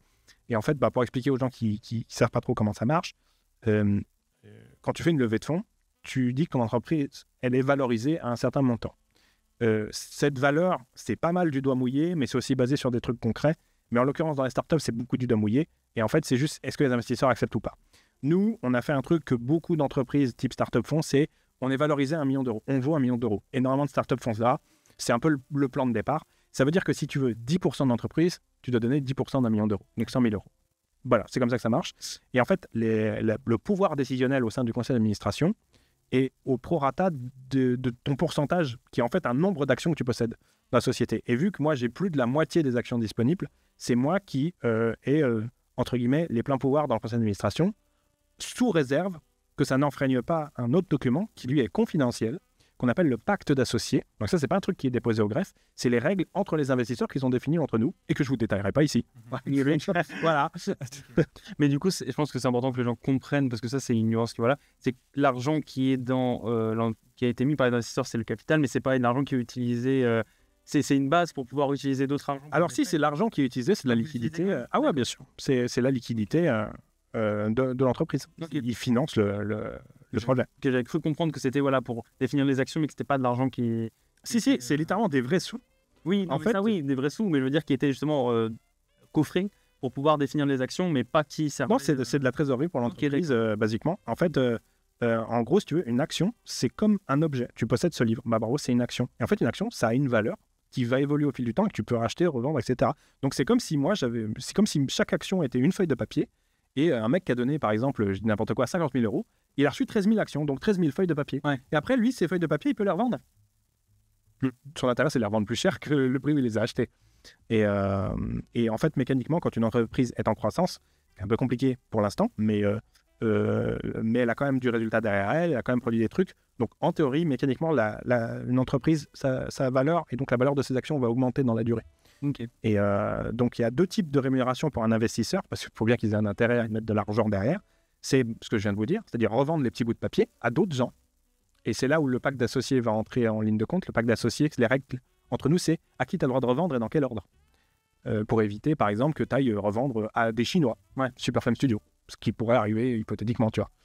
En théorie, tu dois le vendre plutôt à des gens déjà proches de la boîte, par exemple, ou déjà actionnaires. Et tu as aussi ce qu'on appelle les dividendes. Vous entendez souvent ce terme dans les médias à droite à gauche. Et en fait, les dividendes, c'est quoi? C'est quand le résultat de l'entreprise en fin d'année est positif, c'est-à-dire qu'elle a généré plus de cash qu'elle en a dépensé. Le conseil d'administration, en l'occurrence le président, vu que je suis majoritaire, peut décider de redistribuer sous forme de dividendes les bénéfices. Et en fait, cette distribution, elle se fait au pourcentage des parts. Tu as si j'émets 100 000 euros de dividendes et que tu as 30% des parts, tu récupéreras 30% de 100 000 euros, 30 000 euros. C'est comme ça que ça marche. En gros, c'est à ça que ça sert les dividendes. Tout l'excédentaire entre guillemets en fin d'année est forcément en dividende. Pas obligé. Oui. Non, ça se définit comme on peut très bien dire que c'est du réinvestissement. Ouais. Après, des fois, c'est du calcul comptable. Des fois, c'est plus intéressant de quand même verser en dividende que de les garder parce que tu as l'impôt sur les sociétés qui passe et qui peut faire plus mal que de la dividende. Donc, d'accord. Voilà.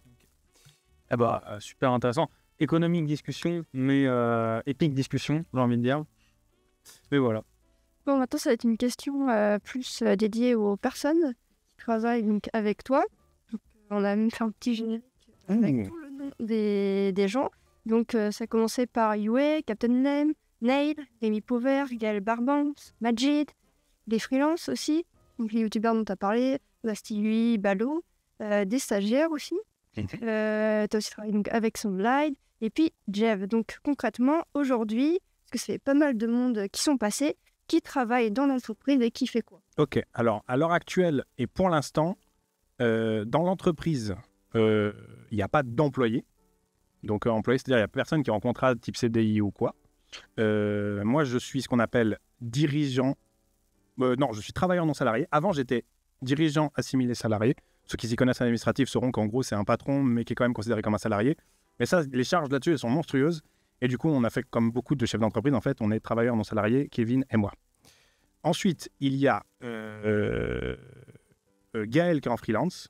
Et à l'heure actuelle, en personne qui travaille de manière régulière avec nous, c'est tout. Les autres gens ont été là sur des besoins qui étaient ponctuels, pour des missions qui étaient cadrées. J'ai besoin de telle illustration, j'ai besoin de ci, j'ai besoin de ça. Et on a eu aussi, dans le cas de Nail, lui, il était ce qu'on appelle, comment ça s'appelle? Directeur artistique. Non, oui, il nous a fait de la DA, mais il était intermittent du spectacle. Donc ça, c'était son statut. Et du coup, nous, vu qu'on ne peut pas employer des intermittents du spectacle, il faut être une entreprise d'audiovisuel. Il a été employé par une autre entreprise. Et nous, on payait cette autre entreprise pour obtenir son travail en retour. En gros, les compétences auxquelles on fait appel, c'est des compétences qu'on n'a pas en interne, d'une manière générale. Donc typiquement, tout ce qui est production d'illustration. Ou dans le cas de Bastis, c'est les designs à droite à gauche. Et après, ça pop selon les besoins, quoi. Voilà. Et on a eu aussi, je veux leur faire une petite dédicace, mes potos John Thomas et Pascal, qui ont fait tous les designs pour le jeu vidéo des différents personnages, qui bossaient du coup à l'étage. Et là, pareil, eux aussi, en tant qu'intermittents, étaient employés par In The Box. Et en fait, In The Box nous refacturait le résultat de ce qu'ils avaient fait en se prenant une petite com. Voilà. Ok. Et au niveau des illustrations de Tellington, on voit pas mal de noms dans les crédits qui se profilent. Tu retravailles généralement avec les mêmes personnes ou c'est selon... parce que dans les noms qui reviennent souvent, il me semble qu'il y avait Victor Canton. Ouais. C'est une fille, j'ai oublié son nom malheureusement. Victor Canton, c'est Florian et son pseudo c'est Zaël. Florian Bordereau qui nous a fait Talion. Et en fait, c'est en différents trucs. La plupart, c'était juste pour tester, ok, c'est quoi leur patte graphique et tout. Et après, naturellement, t'en as chez qui tu trouves que ça fit mieux et chez d'autres, ça fit un peu moins. Et après, c'est surtout en fonction de la disponibilité des uns et des autres. Parce que des fois, tu vas en contacter, ils disent, non, en fait, je suis en train de travailler pour un studio d'animation ou pour autre, etc. Souvent, ces métiers-là, c'est des gens qui sont sur des missions assez longues. Donc, soit tu arrives entre deux missions, soit ils te prennent en dehors des heures de taf. Et après, tout simplement, c'est qu'on n'est pas d'accord sur les tarifs des fois. Tout simplement. Donc, si ça colle à ce que j'aime, en général, j'ai tendance à reprendre les personnes avec lesquelles j'ai déjà taffé sur un sujet donné, si elles sont disposées à le faire, quoi. Ok. Et ok. Et donc, du coup, prochaine question. On a parlé du socle, on a parlé de l'après-socle. Maintenant, on va parler du fond. Donc, niveau économique, tu as déjà abordé la question donc, dans la keynote de juillet. On va pas... Voilà, ressasser tout ça, sachant que j'avais préparé la question avant la keynote et depuis il y a eu la mise à jour. Donc concrètement, pour refaire un point là-dessus, sur la prochaine année économique du studio, sur les prochains semestres, etc., c'est quoi qui est attendu, c'est quoi les éventuelles solutions qui vont être mises déjà en place, etc., et comment vous portez sur ce sujet. Du coup, pour recontextualiser un petit peu, pour ceux qui n'ont pas vu les autres vidéos, donc là, on est en perte sèche depuis plusieurs mois. Donc on a tirer la sonnette d'alarme auprès du conseil d'administration en mode « Bon les gars, je perds du fric tous les mois et dans X mois, on est mort ». Et en fait, là, l'idée, c'est, pendant ce temps-là, et ça c'est cool, quand tu as des manettes en tant que chef d'entreprise, tu peux les actionner les manettes. Et il y a plusieurs choses, c'est donc la réduction des coûts, comme je te le disais. Donc là, hypothétiquement, changer de local, parce que c'est un de nos plus gros postes de dépenses, les locaux. Vous avez vu, c'est très grand. Et au final, on n'occupe pas, comme on l'aurait voulu, la quasi-totalité de l'espace. Il y avait un monde où il y avait plein d'artistes qui bossent pour moi là-dedans, mais c'est pas tout de suite. Ça passe par arrêter tous les petits abonnements à la con à droite à gauche qu'on n'utilise pas assez. Ça passe par changer les sociétés qui bossent pour nous. Typiquement, on a fait des économies en changeant de cabinet comptable, etc. Donc ça, voilà, c'est couper les dépenses. Même moi, je me paye beaucoup moins. Genre le strict minimum pour rembourser mes crédits et manger et m'héberger, et c'est tout. Et il y a aussi donc augmenter le chiffre d'affaires, basiquement. Donc ça passe par plusieurs sujets. Le premier et le principal, c'est qu'est-ce qu'on a qui existe déjà et qui rapporte déjà de l'argent? Tellington. Donc c'est faire croître le chiffre d'affaires de Tellington. Ça passe notamment par ce qu'on appelle de l'acquisition client. Donc c'est choper des nouveaux clients sur Tellington. C'est pour ça qu'on a lancé ce qu'on appelle des campagnes de publicité via Facebook Ads. Donc en gros, donc c'est à régime méta. Donc en vrai, tu as des pubs qui sont sur Insta et sur Facebook et qui ont pour but de faire venir des gens sur la plateforme. Je peux rentrer un petit peu dans le détail sur comment ça marche. En gros, tu mets un budget et après, Facebook va se démerder pour dépenser ton budget et essayer de choper des gens pour le moins cher possible, même si ce n'est pas toujours très, très vrai. Et en gros, tu as ce qu'on appelle un coût d'acquisition. C'est combien ça te coûte de faire venir un nouvel abonné à Tellington. Et après, moi, je fais des calculs. En moyenne, un abonné à Tellington, il rapporte X euros. Donc là, c'était rentable de faire de la pub. Là, c'était pas rentable, etc. Donc voilà, typiquement, plus d'argent dans Tellington. Il y a aussi gagner plus d'argent avec mes œuvres hors Tellington. Donc typiquement, c'est un truc que j'ai abordé en keynote. On va très potentiellement là, signer un contrat avec un provider qui te permet d'être diffusé sur Audible et même sur d'autres plateformes de ce type-là pour faire de la vente à l'unité auprès, entre guillemets, du grand public, voir si ça prend ou ça prend pas. Après, clairement, hein, si ça demande un effort de com alors qu'on espère de la vente organique naturelle, on n'ira pas à fond là-dessus du tout. La priorité, ça reste bien entendu l'existant, Tellington, etc. Et il y a ensuite les deux gros leviers monétaires qu'on a. Le premier, c'est les figurines. Typiquement, le projet Lumine avec la petite poupette que vous voyez juste là, ça a super bien marché. Elle coûte un peu cher à l'unité, mais le fait est que ça permet de vendre quand même quelques centaines d'unités et les fans hardcore sont contents. Après, à nous de faire le truc le plus quali possible. Donc ça, c'est potentiellement d'un coup une grosse rentrée de trésorerie, mais il faut faire gaffe parce que justement, c'est juste d'un coup. C'est pas un revenu régulier. Donc ça peut être un pansement pendant quelques mois, et après, il faut refaire une figurine et prier pour qu'il y ait autant de gens qui l'achètent, et c'est jamais sûr, ça. Mais c'est un projet qui est dans les cartons, avec notamment une figurine Andrew Bennett qui est en préparation. En l'occurrence, ça serait plutôt des bustes, donc des hauts de corps pour avoir un peu plus de détails dans le visage, etc. Et on est en train de penser un peu l'ADA de ces figurines, avec peut-être des trucs un peu anguleux. Enfin voilà, on réfléchit à trouver un truc un peu stylé. On vous montrera sans doute sur Discord ou dans les keynotes à droite à gauche. Et il y a mon fameux projet que j'ai déjà commencé à vous pitcher de light novel. Donc l'idée, c'est quoi? C'est de faire ce qui a toujours marché historiquement, c'est vendre des histoires, et en l'occurrence en format audio. Et en fait, c'est plus ou moins reproduire ce qui a été le cas avec les démons du go, mais cette fois-ci, sortir à un rythme assez élevé. Je sais que je peux le faire, faut que je fasse gaffe à ma santé psychologique et que j'anticipe suffisamment le truc. Sortir très régulièrement des opus d'une seule et même grande œuvre pour pas avoir à réinventer la roue à chaque fois non plus. Un peu, entre guillemets, mon Naruto, mon One Piece, mon Game of Thrones à moi, dans mon univers, avec des nouveaux personnages pour que des gens qui ne connaissent pas déjà puissent découvrir l'univers, se plonger dedans, et aussi que les fans kiffent quand même, parce que, ah putain, c'est des jeunes, et lui, en fait, c'est un Dokipa, mais il a 16 ans, etc., des trucs comme ça, tu vois. C'est un peu ça, mes pistes de réflexion. Là, j'ai commencé à faire ce qu'on appelle du séquençage, donc j'ai vraiment, un peu comme quand tu écris un scénario, j'ai mis scène 1, il se passe ça, scène 2, il se passe ça, scène 3, il se passe ça. J'en ai lu certains passages en live pour voir un peu les réactions. Et le but de ça, c'est de proposer, pareil, une formule d'abonnement où tu t'abonnes soit au truc un peu minimaliste, où tu reçois littéralement que l'audio. Donc tous les mois, tu as quasiment 1h30 de contenu dans tes oreilles en plus pour un certain montant. Et après, tu as le pack un peu max où tu reçois aussi les versions papier chez toi dans ta boîte aux lettres, qui sera plus cher nécessairement parce qu'en fait, là où avec le numérique, tu as des économies d'échelle de ouf, parce qu'en fait, tu fais le truc une fois et tu le vends autant de fois que tu veux. Un bouquin, ça coûte de l'argent à imprimer, puis ça coûte aussi de l'argent à envoyer. Donc, dans tous les cas, à minima, il faut que je rajoute le coût de fabrication et d'expédition du livre, plus le coût de l'emballer, et potentiellement un petit coup aussi pour amortir les frais d'illustrateur, parce que l'idée, ce serait potentiellement avoir des illustrations dans le bouquin en plus de la couverture. Donc là, c'est du boulot. Et j'ai commencé à faire mes petits tableurs Excel pour dire, si on en vend 100, on n'est pas rentable. Si on en vend 150, on commence à gagner de l'argent. Si on en vend 250, on est très bon et c'est génial. Donc, on va tester le truc. Et là, ce que j'ai déjà dit un petit peu en live, mais que je n'ai pas encore annoncé globalement, c'est qu'on va très probablement quand même partir sur un tome 1. Si ça marche, tant mieux. Puis si ça ne marche pas, tant pis. Ceux qui se seront abonnés, on cancellera l'abonnement, puis il n'y aura eu qu'un seul tome. Et ça vivra peut-être autrement, sous une autre manière. Et puis, ceux qui auront pris un abonnement annuel, ils seront remboursés au prorata de ce qu'ils n'auront pas eu, quoi. Et voilà. Et sinon, après, des petits trucs un petit peu bateaux que je commence déjà à faire, c'est de la voix off à droite à gauche. J'ai la chance de pouvoir vendre moi qui parle dans un micro en lisant des textes. Donc ça, je le fais. J'aime pas le faire, sauf quand c'est pour des potes et que ça me fait plaisir et que j'ai un peu la liberté d'improviser. Mais au moins, ça, le temps investi par rapport au gain est intéressant. Okay. Donc voilà. Et puis sinon, je vais sortir, ça tombe, une autre idée de mon chapeau si ça pop. Et en termes d'entrée d'argent, on en parlait un petit peu en off tout à l'heure, il y avait du coup l'idée de studio audio et le studio fond vert. C'est ça. D'ailleurs, il y avait une story, je crois, d'une dame qui était venue ici enregistrer.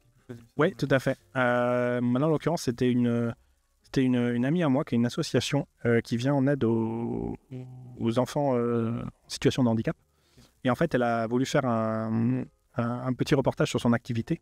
Et elle trouvait cool, et c'était une très bonne idée, que ce soit elle, la voix off de son propre reportage.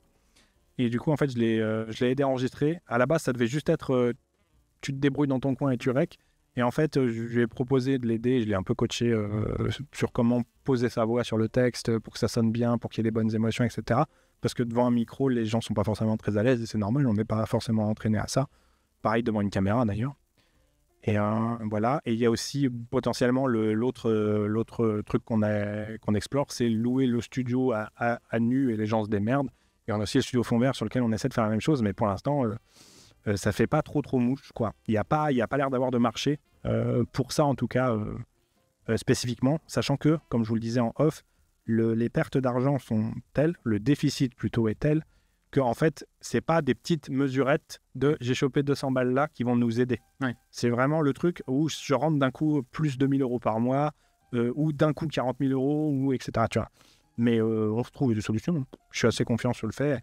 Et dans le pire des cas, en fait, je retourne au format de base qui est moi tout seul dans un petit appartement et je continuerai d'écrire parce qu'au final, c'est assez minimaliste ce qu'on fait.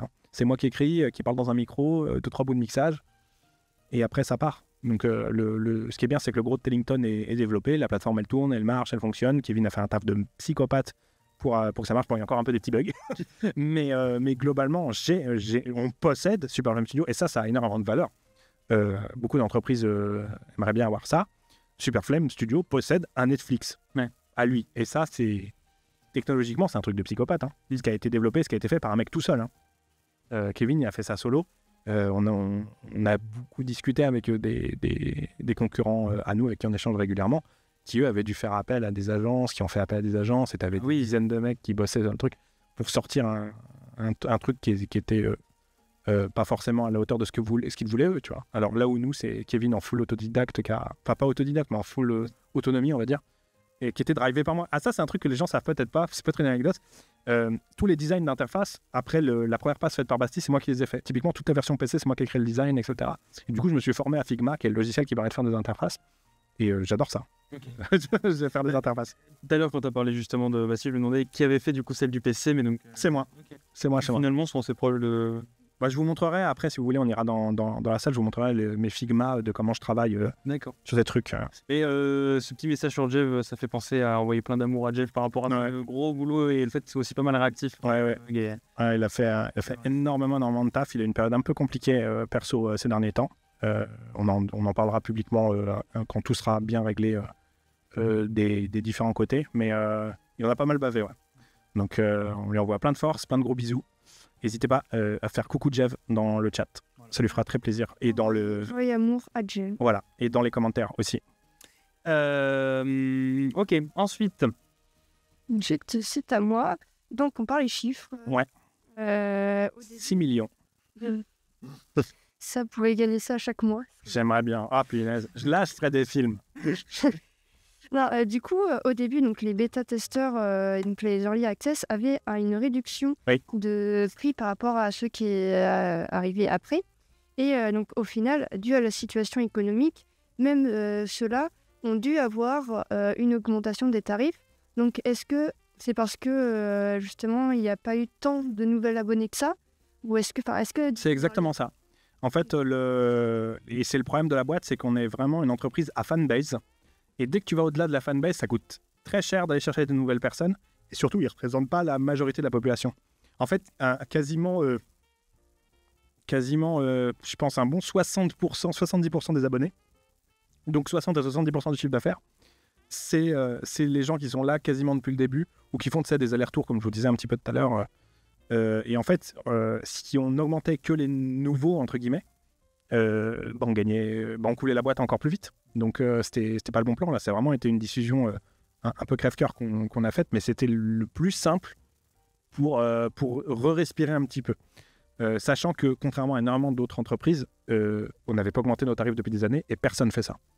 Personne ne fait ça parce qu'il y a l'inflation, parce qu'il y a les factures courantes et tout. Et normalement, les entreprises, leur augmentation des coûts, elles ne les absorbent pas par elles-mêmes. Elles augmentent le prix chez le consommateur. C'est pour ça d'ailleurs que l'inflation s'entretient elle-même et que vous payez plus cher vos pâtes et qu'il y a moins de bouffe dans les paquets de biscuits, etc.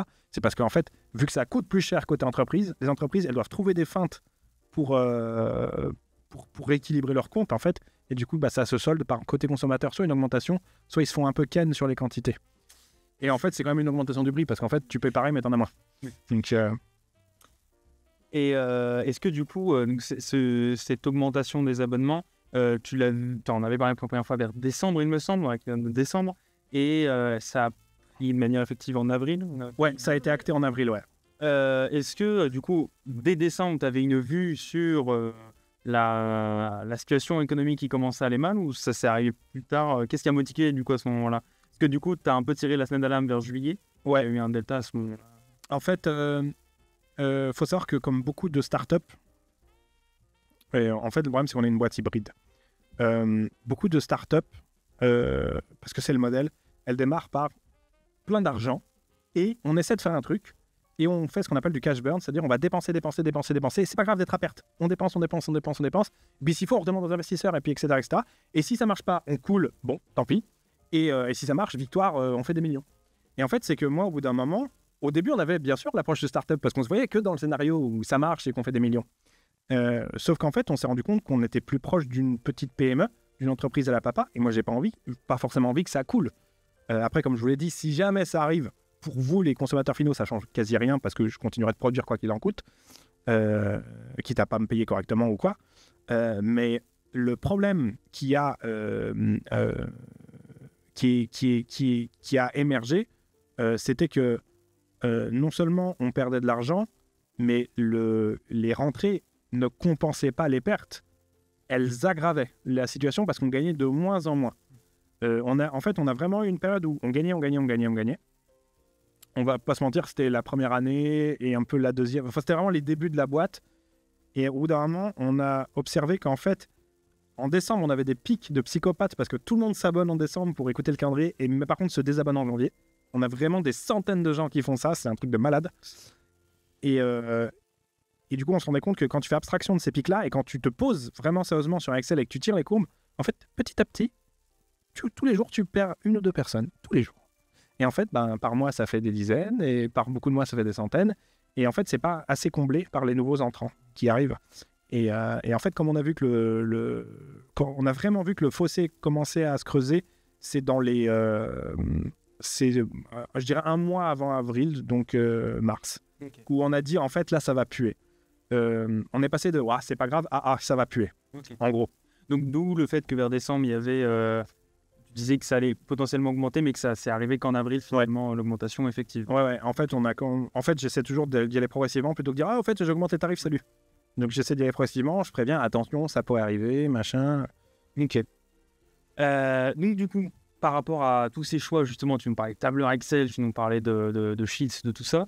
Donc, au niveau des outils d'analyse, comment est-ce que, alors c'est une question plutôt précise, comment est-ce que vous avez développé par rapport à ça? Parce que dans l'ancienne interview, tu me parlais que tu faisais pas mal de pifomètre. Et entre-temps, il y a eu, c'est le terme, hein. Et entre-temps, il y a eu, en tout cas du côté consommateur, il y a eu les jeux Google Forms qui sont arrivés entre autres. Ouais. Et puis il y a eu des sondages aussi sur Discord, etc.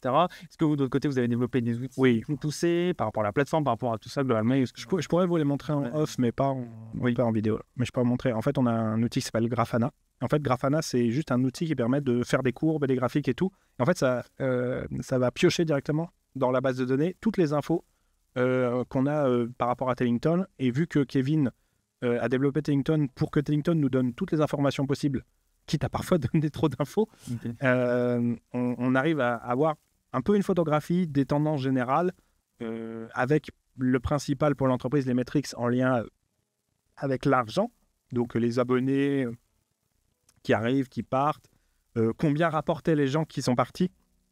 Est-ce qu'ils sont partis trop tôt, entre guillemets, ou est-ce que c'est des fins de cycle? Et en fait, on se rend compte qu'en général, une fois que quelqu'un nous a rapporté, je dis n'importe quoi, par exemple 150 €, en fait, en général, après qu'elle ait rapporté 150 €, elle a tendance à partir. Mais elle aura rapporté 150 €. Voilà.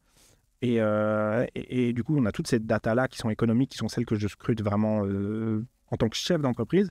Et après, tu as celles que je scrute en tant que auteur, comédien, directeur des publications multicasquettes, qui sont plus les datas d'audience qu'on peut retrouver un peu sur YouTube à droite à gauche. C'est combien d'écoutes par épisode, quel pourcentage de gens regardent jusqu'à la fin, etc.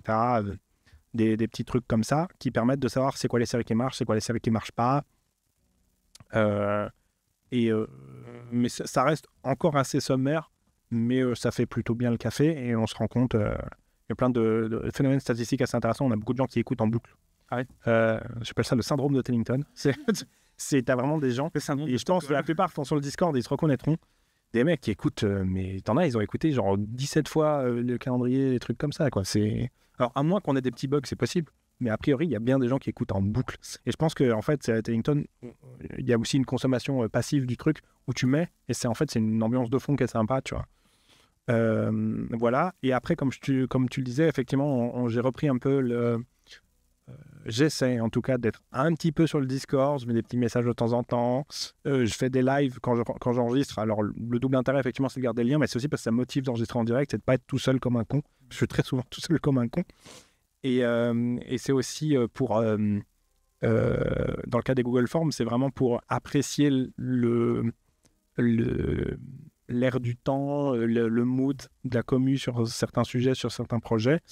Après, c'est une prise d'information, mais ça reste moi qui prends la décision derrière, tu vois. Et des fois, on fait des trucs qui sont à l'opposé ou contre-intuitifs par rapport au sondage, mais qui vont quand même marcher. Parce qu'on sait que c'est la fanbase, c'est des fans, et n'importe qui, quand tu lui poses certaines questions, tu sais qu'il va répondre comme ça. Mais si en face, il n'a pas le choix, il va quand même faire ce que tu lui as proposé, tu vois. C'est un peu ça. Notamment, si j'avais écouté les sondages, les figurines de mine, elles coûtaient 5 €. Non mais voilà, c'est un peu l'exemple de base. Il aurait fallu en faire Il aurait fallu en faire des milliers et des milliers. Ok. Donc, on parlait déjà un petit peu tout à l'heure, comme beaucoup d'éléments. Donc, la communication et précisément, quelle stratégie de communication tu vas aborder dans les prochains mois? Alors, en gros, d'une manière générale ou sur des sujets précis? De manière générale, vis-à-vis Ok. de l'entreprise, de Ok. l'organisation. Ok, alors donc d'une manière générale, je vais faire le distinguo avec la publicité. La publicité, j'ai réalisé des petites vidéos que vous pouvez peut-être passer des fois sur Insta ou quoi. C'est pour faire connaître Tellington auprès de personnes qui ne connaissent pas. C'est du pitch que vous avez entendu 1 million de fois. C'est des petites voix de personnages à droite à gauche qui donnent envie aux gens de découvrir. Donc ça, c'est un truc que je mets à part. C'est du marketing. Après, pour ce qui concerne la communication, en fait, j'ai besoin d'avoir un momentum en mode « Ah, là, j'ai un truc à dire. Et là, j'ai un truc à demander. » Sinon, de base, je fais le strict minimum, c'est-à-dire prévenir sur Twitter, envoyer une notif maintenant qu'elle fonctionne quand il y a un épisode qui sort, sur Twitter et sur Insta aussi d'ailleurs. Et à part ça, je fais pas énormément de trucs parce qu'en vrai, la com, c'est chronophage quand même. Surtout quand tu commences à partir sur de la vidéo ou autre. Mais s'il y a matière à, je sais que je peux, et ça c'est mon côté youtubeur, très rapidement inonder à minima la fanbase d'une information précise Et j'en parlais un peu en live, vous savez, là, c'est la communication un peu stratifiée. En premier lieu, le noyau dur, les fans du Discord qui ont les infos de première main, de première qualité. Après, on va tranquillement parler un peu en live, machin truc. Après vient le moment où je vais en parler un peu sur Twitter, potentiellement en onglet communauté sur YouTube. Après, je commence à faire de la vidéo YouTube et après, je sors l'artillerie lourde et c'est la newsletter. Mais ça, j'évite de trop le faire parce que je veux pas spammer les gens. Et quand tu as 17 000 emails qui partent, tu peux passer pour un spammer assez vite.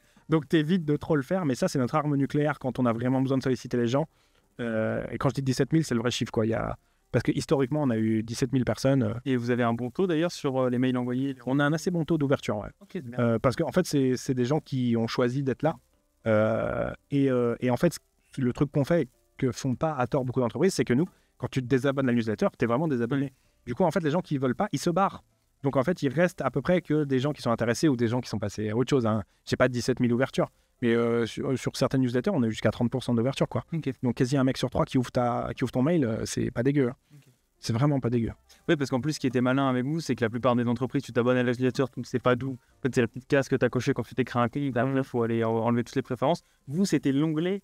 Si vous voulez vous abonner, vous avez une page sur le site Battle Media où, à l'origine, c'était comme ça. Oui, c'était une technique pour choper des mails, ça. Mais donc, c'est plus auto-malin. Parce que le but, c'est de pas être intrusif. Et comme beaucoup de boîtes, on n'a pas une newsletter qui part toutes les 48 heures. Genre, je suis abonné à Cdiscount et ils m'ont fait un newsletter. Et tous les jours, j'ai une pub, quoi. Moi, si je t'en envoie une dans le mois, c'est incroyable. Hein. Et je pense que ça joue aussi là-dessus. Que les gens se sentent pas hyper sollicités, hyper spammés. Même si on avait pour projet de faire ce qu'on appelle du marketing automation. On a commencé à le développer un petit peu, mais c'est pas hyper poussé. C'est des mails automatiques, un peu comme fait Netflix. Vous avez écouté ça, vous aimerez sans doute écouter ça. Ou alors, reprenez votre écoute de bidule. Ou en ce moment, sur Tellington, les trucs tendances, c'est ça. Tu vois, c'est du marketing automatisé. Et en fait, le problème avec ça, c'est que c'est un peu chiant à développer quand même. Et ça reste un peu intrusif. Et alors, je sais que moi, ça me parle pas. Mais après, je suis un mauvais exemple. Parce que moi-même, je ne suis pas un client de Tellington. Et ça, c'est un des problèmes que tu as quand tu es une entreprise, c'est que tu n'es pas forcément le client de ton produit derrière. J'adore fabriquer les histoires, mais je ne vais pas me dire, tiens, je vais m'écouter. En plus, ma propre voix, l'ego du mec, quoi. Mais moi, je ne suis pas un consommateur de livres audio, ni de séries audio. Donc, je fabrique, mais comme disait Victor Hugo, une vache ne boit pas de lait. La question d'après, du coup, c'était, alors tu l'as un peu répondu avec qu'on appelle ça les studios, mais de manière plus générale, alors je pense que j'ai trouvé le bon mot, la scène annécienne, c'est ça pour parler d'Annecy. Ouais. Donc c'est quoi la place du studio sur la scène annécienne? Parce que une boîte qui a une telle ambition, entre guillemets, d'un point de vue artistique, je sais pas si ça existe beaucoup dans le coin. Et... En vrai, oui. Ah ouais? Oui. Et du coup, voilà, c'est quoi la place? J'avais aussi, donc, vous avez été dans les journaux, ça j'avais vu. Ouais. Et dans les journaux locaux, et puis il y avait le Réseau Entreprendre. Voilà. Ouais. Alors, en gros, il faut savoir que Annecy, c'est la ville du Festival international du cinéma d'animation, du film d'animation, avec le MIFA, le festival. Et tous les ans, en été, tu as des centaines de gens qui sont dans le milieu du dessin animé qui débarquent à Annecy. Tu as les mecs qui font Naruto, tu as Disney, c'est un truc de psychopathe. Tu as Guillermo del Toro. C'est vraiment le Hollywood du dessin animé. Annecy, pas le Hollywood, le Festival de Cannes, pardon, du dessin animé, qui arrive en cette période-là. Et du coup, en fait, dans le coin, il y a beaucoup de boîtes qui font du dessin animé aussi. Alors, il n'y a pas des dizaines non plus, mais il y en a quand même 4 ou 5 qui embauchent le gros des intermittents dans ces domaines-là. Et après, effectivement, en termes d'ambition, de vécu, de parcours, etc., nous, on est un ovni. Mais je ne suis pas particulièrement, en tout cas pour l'instant, peut-être qu'un jour je le serai, je ne cherche pas à me mettre en avant sur la scène locale d'Annecy, etc. Déjà parce que l'entreprise, elle n'est pas locale, en fait. Les clients, ils ne sont pas ici. Ce qui peut te pousser à te mettre en avant localement. Et en plus de ça, moi, je fais ce qu'on appelle du B2C, ça veut dire business to customer. C'est-à-dire que je vends à des clients en opposition à ce qu'on appelle le B2B, du business à business. Je ne vends pas à des entreprises. Et souvent, les entreprises qui ont besoin de montrer qu'elles sont là et de se mettre en avant sur la scène, c'est parce qu'elles se vendent à d'autres entreprises. Beaucoup de boîtes en France, leur chiffre d'affaires vient du fait qu'elles vendent à d'autres entreprises et pas à des clients finaux, des gens lambda, etc. Nous, on vend à tout et n'importe qui peut mettre une CB sur le site. Donc déjà, ça fait que ça ne t'incite pas nécessairement à être investi sur la scène locale. Après, le jour où la boîte grossit, et un jour, Inch'Allah, ça arrivera, si politiquement c'est intéressant, oui, je le ferai et je me mettrai un peu plus en avant, comme un peu le petit studio créatif indépendant, local, stylé, quoi. Moi, mon rêve, c'est un rêve de gosse, ce serait d'avoir une boîte un peu à la Ankama, tu vois. Mais je suis très loin. Je suis très, très loin. Et je me permets un complément. Ouais. Là, on parle côté échelon Annecy, côté mondial. Est-ce que vous avez des utilisateurs alors, je vais dire hors francophonie, ce que je me doute en Suisse, en Belgique, au Québec, et peut-être dans certains pays d'Afrique. Mais est-ce que hors ça, vous avez des clients un peu dans des endroits un peu random? Non, parce que les offres sont en français. Donc, mais par contre, vous avez dû la voir passer sur Discord. Il y a une personne, je crois, qui est britannique ou américaine, qui écoute pour apprendre le français. Ça, c'est rigolo. Mais c'est des épiphénomènes. C'est hyper rare. Mais par contre, on a étonnamment pas mal d'auditeurs en Suisse, qui après les Français sont les plus gros acheteurs, et les Belges aussi. Et après, t'as un ou deux Canadiens. Du coup, ça m'a fait marrer. J'ai des lumines à Montréal. Et on a des gens aussi en Afrique, ouais. En Afrique subsaharienne plutôt. Mais c'est minoritaire de ouf, quoi. Ok. C'est minoritaire de ouf. Après, pour approfondir la question de l'international, c'est un sujet qui s'est posé. C'est est-ce qu'on n'essaierait pas de faire Andrew Bennett en anglais ou en espagnol? Mais le problème, c'est que, pareil, ça coûte cher. Ça coûte cher. Et en fait, faudrait trouver un super flemme anglais et un super flemme espagnol. Parce qu'en fait, j'en parle des fois en live, si tu commences à faire des castings et tout, le coût à l'épisode, il explose. Il explose. Et en fait, déjà nous, on a compressé à mort les coûts par épisode. On est ultra compétitif. Hein. Et si on devait foutre des comédiens partout, ça coûterait plus cher de faire des épisodes que juste ne rien poster sur Tellington, quoi. Ouais. Et c'est un des problèmes avec l'internationalisation quand tu es de la voix. C'est plus simple d'internationaliser un jeu vidéo, par exemple. Battle for Egadia, quand on aura pu le reprendre, j'espère qu'on va y arriver, on pourra le sortir en anglais, en espagnol assez rapidement. Parce qu'en fait, traduire du texte, ça se fait. Et puis des voix, si c'est une ou deux répliques de personnages, oui. Mais des livres audio entiers, on parle en dizaines d'heures de contenu à l'heure actuelle, voire peut-être même bientôt en centaines d'heures sur Tellington. C'est trop de taf, quoi. Alors, cette fois-ci, une question donc, du Discord de Le Chapelet littéraire. Ouais. Alors, si tu avais eu l'expérience que tu as acquis avec Tellington et le BFE, au moment de te lancer dans ces projets, est-ce que tu l'aurais fait tout de même? Non. Alors, pas comme ça. Alors, plutôt aussi, je l'aurais fait, mais j'aurais su à quoi m'attendre. Mais ça, c'est la magie de l'entrepreneuriat. En fait, ça marche très peu de faire de la théorie dans l'entrepreneuriat, même dans la vraie vie. Au bout d'un moment, il faut que tu te confrontes aux choses. Et je ne sais plus qui c'est qui disait j'ai pas appris, j'ai vécu. Et en fait, j'ai besoin de vivre pour comprendre vraiment les mécaniques sous-jacentes, etc. Le rapport au temps, surtout, qui est très compliqué avec moi. L'impression que les choses peuvent prendre 10 secondes alors que non. Et c'est un de mes grands défauts, mais qui s'est calmé avec le temps. Mais non, il y a un paquet de choses que j'aurais fait différemment, très très clairement. Et typiquement, on n'aurait peut-être pas été aussi fort dans les investissements. Parce qu'on a vu qu'au final, les investissements n'ont pas mis de résultats face à eux, qu'on espérait. Et on aurait, à l'heure actuelle, plus de sous dans les caisses, qu'on aurait peut-être dépensé autrement. Ok, alors du coup, du clin d'œil à l'IA. Parce qu'en effet, donc on a la présence de l'intelligence artificielle, notamment à travers certaines illustrations de Tellington, sachant qu'il y a plein d'utilisations différentes de l'IA. Donc toi, comment tu te positionnes vis-à-vis de ça? Toutes mes œuvres sont écrites par une IA depuis le début. Non, alors moi, j'ai pas eu un avis arrêté et tranché sur l'intelligence artificielle. Déjà, deux choses. Le truc, c'est, je le vois comme inévitable. Donc ça va arriver quoi qu'il arrive. Donc en fait c'est soit tu t'adaptes au truc, soit en fait et c'est triste, hein, soit tu gueules dans ton coin, ouin je veux pas, non, mais en fait si. Donc premier point, inévitable, donc va falloir composer avec, ça c'est la première affirmation. Et deuxième point, tant que c'est un outil qui est utile, pourquoi ne pas l'utiliser? En tant que créateur, je vois ça comme un outil, comme un assistant qui me permet de faire des choses que je n'ai pas la capacité de faire, ou, et c'est un peu la philosophie qu'on essaie d'avoir avec Tellington, en faisant appel à l'IA, en l'occurrence, c'est sur les illustrations, vous avez remarqué que j'évite tant que possible d'utiliser l'IA sur des séries principales. Parce que moi, mon but, et c'est un raisonnement purement économique, hein, mon but, c'est si possible, je veux que ça soit un illustrateur, parce que l'illustrateur, il pourra toujours faire un truc plus stylé, et surtout, il a le sens le perso, il est comme ça, il ressemble à ça, et c'est vachement plus chiant de prompter...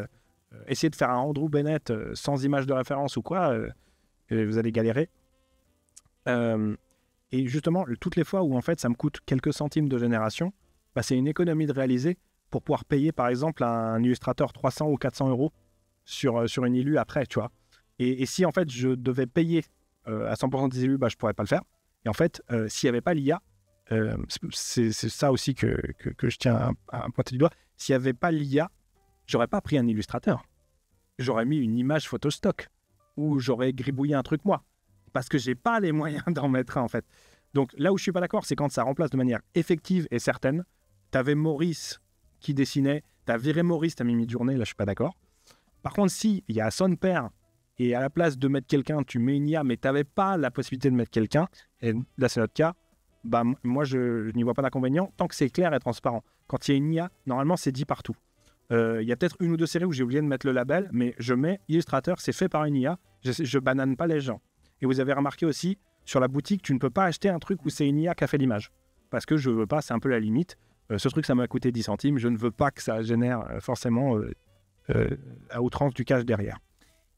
Et pour compléter, sur les IA génératives, et aussi les IA... Enfin, moi, c'est un sujet qui m'intéresse de ouf, hein, parce que, un peu comme le petit gamin que j'étais de base, c'est la technique. Et ce que tu peux faire avec, c'est quoi?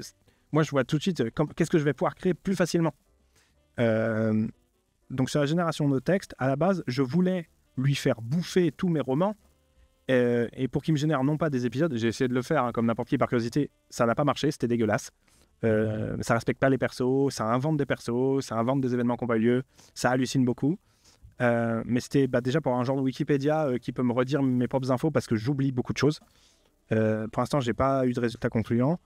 Et il y avait aussi juste donne-moi une idée d'histoire ou une idée de chapitre. Mais c'est moi qui l'écris en fait.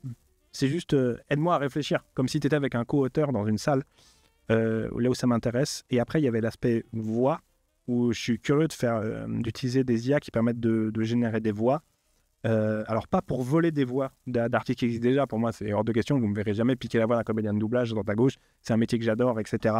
Et ça, faut le respecter à tout prix. Mais pour générer des nouvelles voix que j'aurais pas pu faire moi, ça serait cool, quoi. Parce que on l'entend dans certains épisodes, je suis très limité au bout d'un moment en termes de répertoire, surtout sur les voix féminines, ce qui fait que c'est toujours des mémés ou toujours des Cassandra Darmin. Hors des Emma. Ou des Emma. Mais après, on a essayé, là, sur la question des plaines, on a pitché un petit peu. Et les sœurs... ouais, je sais pas si... C'était pas mal, je trouve. Ok, pour moi, c'est encore un peu cliché. Mais j'ai commencé, j'ai fait un petit peu des castings, mais pour l'instant, j'ai pas eu de truc concluant. Soit parce que juste ça collait pas, soit la personne n'était pas à l'aise face à un micro, tu vois. Et parce que ça reste du boulot, quoi. Mais je ferme pas la porte à avoir des castings voix où se trouver une super flémette, tu vois, une nana qui fait plein de voix, ça serait chouette. Voilà, sur l'IA, il y a d'autres sujets sur l'IA que vous voyez. Oui, c'est... Si, bon, après, il y a administratif et tout, parfois l'IA ça peut être plus de la optimisation. Ouais, alors je m'en sers un petit peu, mais ça c'est parce que j'ai déjà lu un paquet de contrats pour m'aider à générer des contrats, mais je les relis bien, et je sais ce qui marche ou pas. Et c'est pas ouais, fais-moi un contrat pour un freelance. C'est déjà je lui donne un bon prompt. Mon entreprise c'est ça. Je veux un contrat qui dit ça, puis je le relis. Et des fois j'utilise aussi en mode moi, j'ai écrit ça comme contrat parce qu'au bout d'un moment, tu as des modèles de contrat que tu réutilises. Est-ce qu'il pourrait être amélioré ce contrat? Et après, il va dire oui, selon la législation française, tu pourrais faire ça et ça pour mieux te protéger. Ah, bah, bien. Et surtout aussi, des fois, quand j'ai besoin d'une réponse précise à une question précise, je vais plutôt demander à ChatGPT qu'à Google. Ouais. Ça, c'est un truc que je fais énormément. Ouais. Et aussi, ça m'aide en développement, des fois. Quand j'ai besoin de coder un truc, je vais jamais générer des morceaux entiers de programme parce que ça, tous les développeurs vous diront c'est une très mauvaise idée et ça marche pas la plupart du temps parce que l'algo a pas forcément la conscience d'un programme complet, mais une fonction précise dont tu sais ce qu'elle doit faire, tu peux lui demander de la faire lui plutôt que toi parce que en fait toi tu sais que tu aurais su la faire mais tu aurais mis 30 minutes et là il te l'a fait en 2 secondes, quoi. Okay. Ça je le fais pas mal, ouais. Okay. Sur l'IA, il y avait un dernier sujet, mais justement c'était ce qu'on disait avant, tu parlais de l'exportation à l'international. Ouais. On en parlait. Aujourd'hui, avec des IA, c'est possible de transformer ses propres voix dans d'autres langues en gardant la même intonation, quasi le même jeu. Ouais, j'ai essayé, c'est avec Eleven Labs notamment, qui est apparemment un des plus avancés. Le rendu ne me va pas du tout, c'est dégueulasse. Ouais, c'est dégueulasse. Okay. Enfin, j'ai une oreille exigeante. Oui. Je pense honnêtement, tu vois, c'est ce genre de truc qui passerait pour des livres pour enfants où tu t'en fous un peu. Mais un vrai auditeur Tennington, tu lui mets ça dans les oreilles, il va être en mode... Est-ce que si cette technologie vient s'améliorer, c'est un truc auquel tu pourrais te tourner pour l'exploitation? Clairement, si un jour le truc est stylé et que le jeu est respecté et qu'il n'y a pas anguille sous roche dans le résultat, oui, pas de souci. Bah, ça peut être une solution. Moi, clairement, ça pourrait. Et du coup, dernière question pour finir cette partie, et la plus importante, question de Curtis sur Twitter. C'est pour quand la statue de Lumine d'1,50 m dans les locaux? Ça, c'est une vraie question. Et ça, alors, tu vois, c'est un de mes rêves, mais c'est pas forcément dans les locaux, ce serait d'avoir... c'est un life achievement. Peut-être ça arrivera, peut-être ça arrivera jamais, mais ça serait une statue de Lumine, mais plutôt en bronze et posée au bord du lac d'Annecy.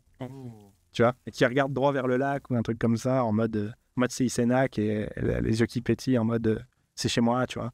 Ça, c'est un truc que j'adorerais. Mais pour que ça arrive, faut que mon entreprise explose et que je devienne hyper connu localement. Et petite statue de bronze, ouais, une belle Lumine qui regarde le lac comme ça. En plus, c'est pas dégueu, puis même quelqu'un qui connaît pas, il voit ça. Ouais, Puis il va voir la plaque et il va dire Super Flame, Tellington. Ok. Ah, c'est stylé, ouais. Bon, le fait. Ok. Et ben voilà, c'était la partie donc sur le studio. Maintenant, on va rentrer plus dans les projets du studio. J'ai failli croire que c'était fini. Ah non. Ah non, non, pas du tout. C'est heureusement que j'ai bloqué toute mon après-midi pour vous. Hein.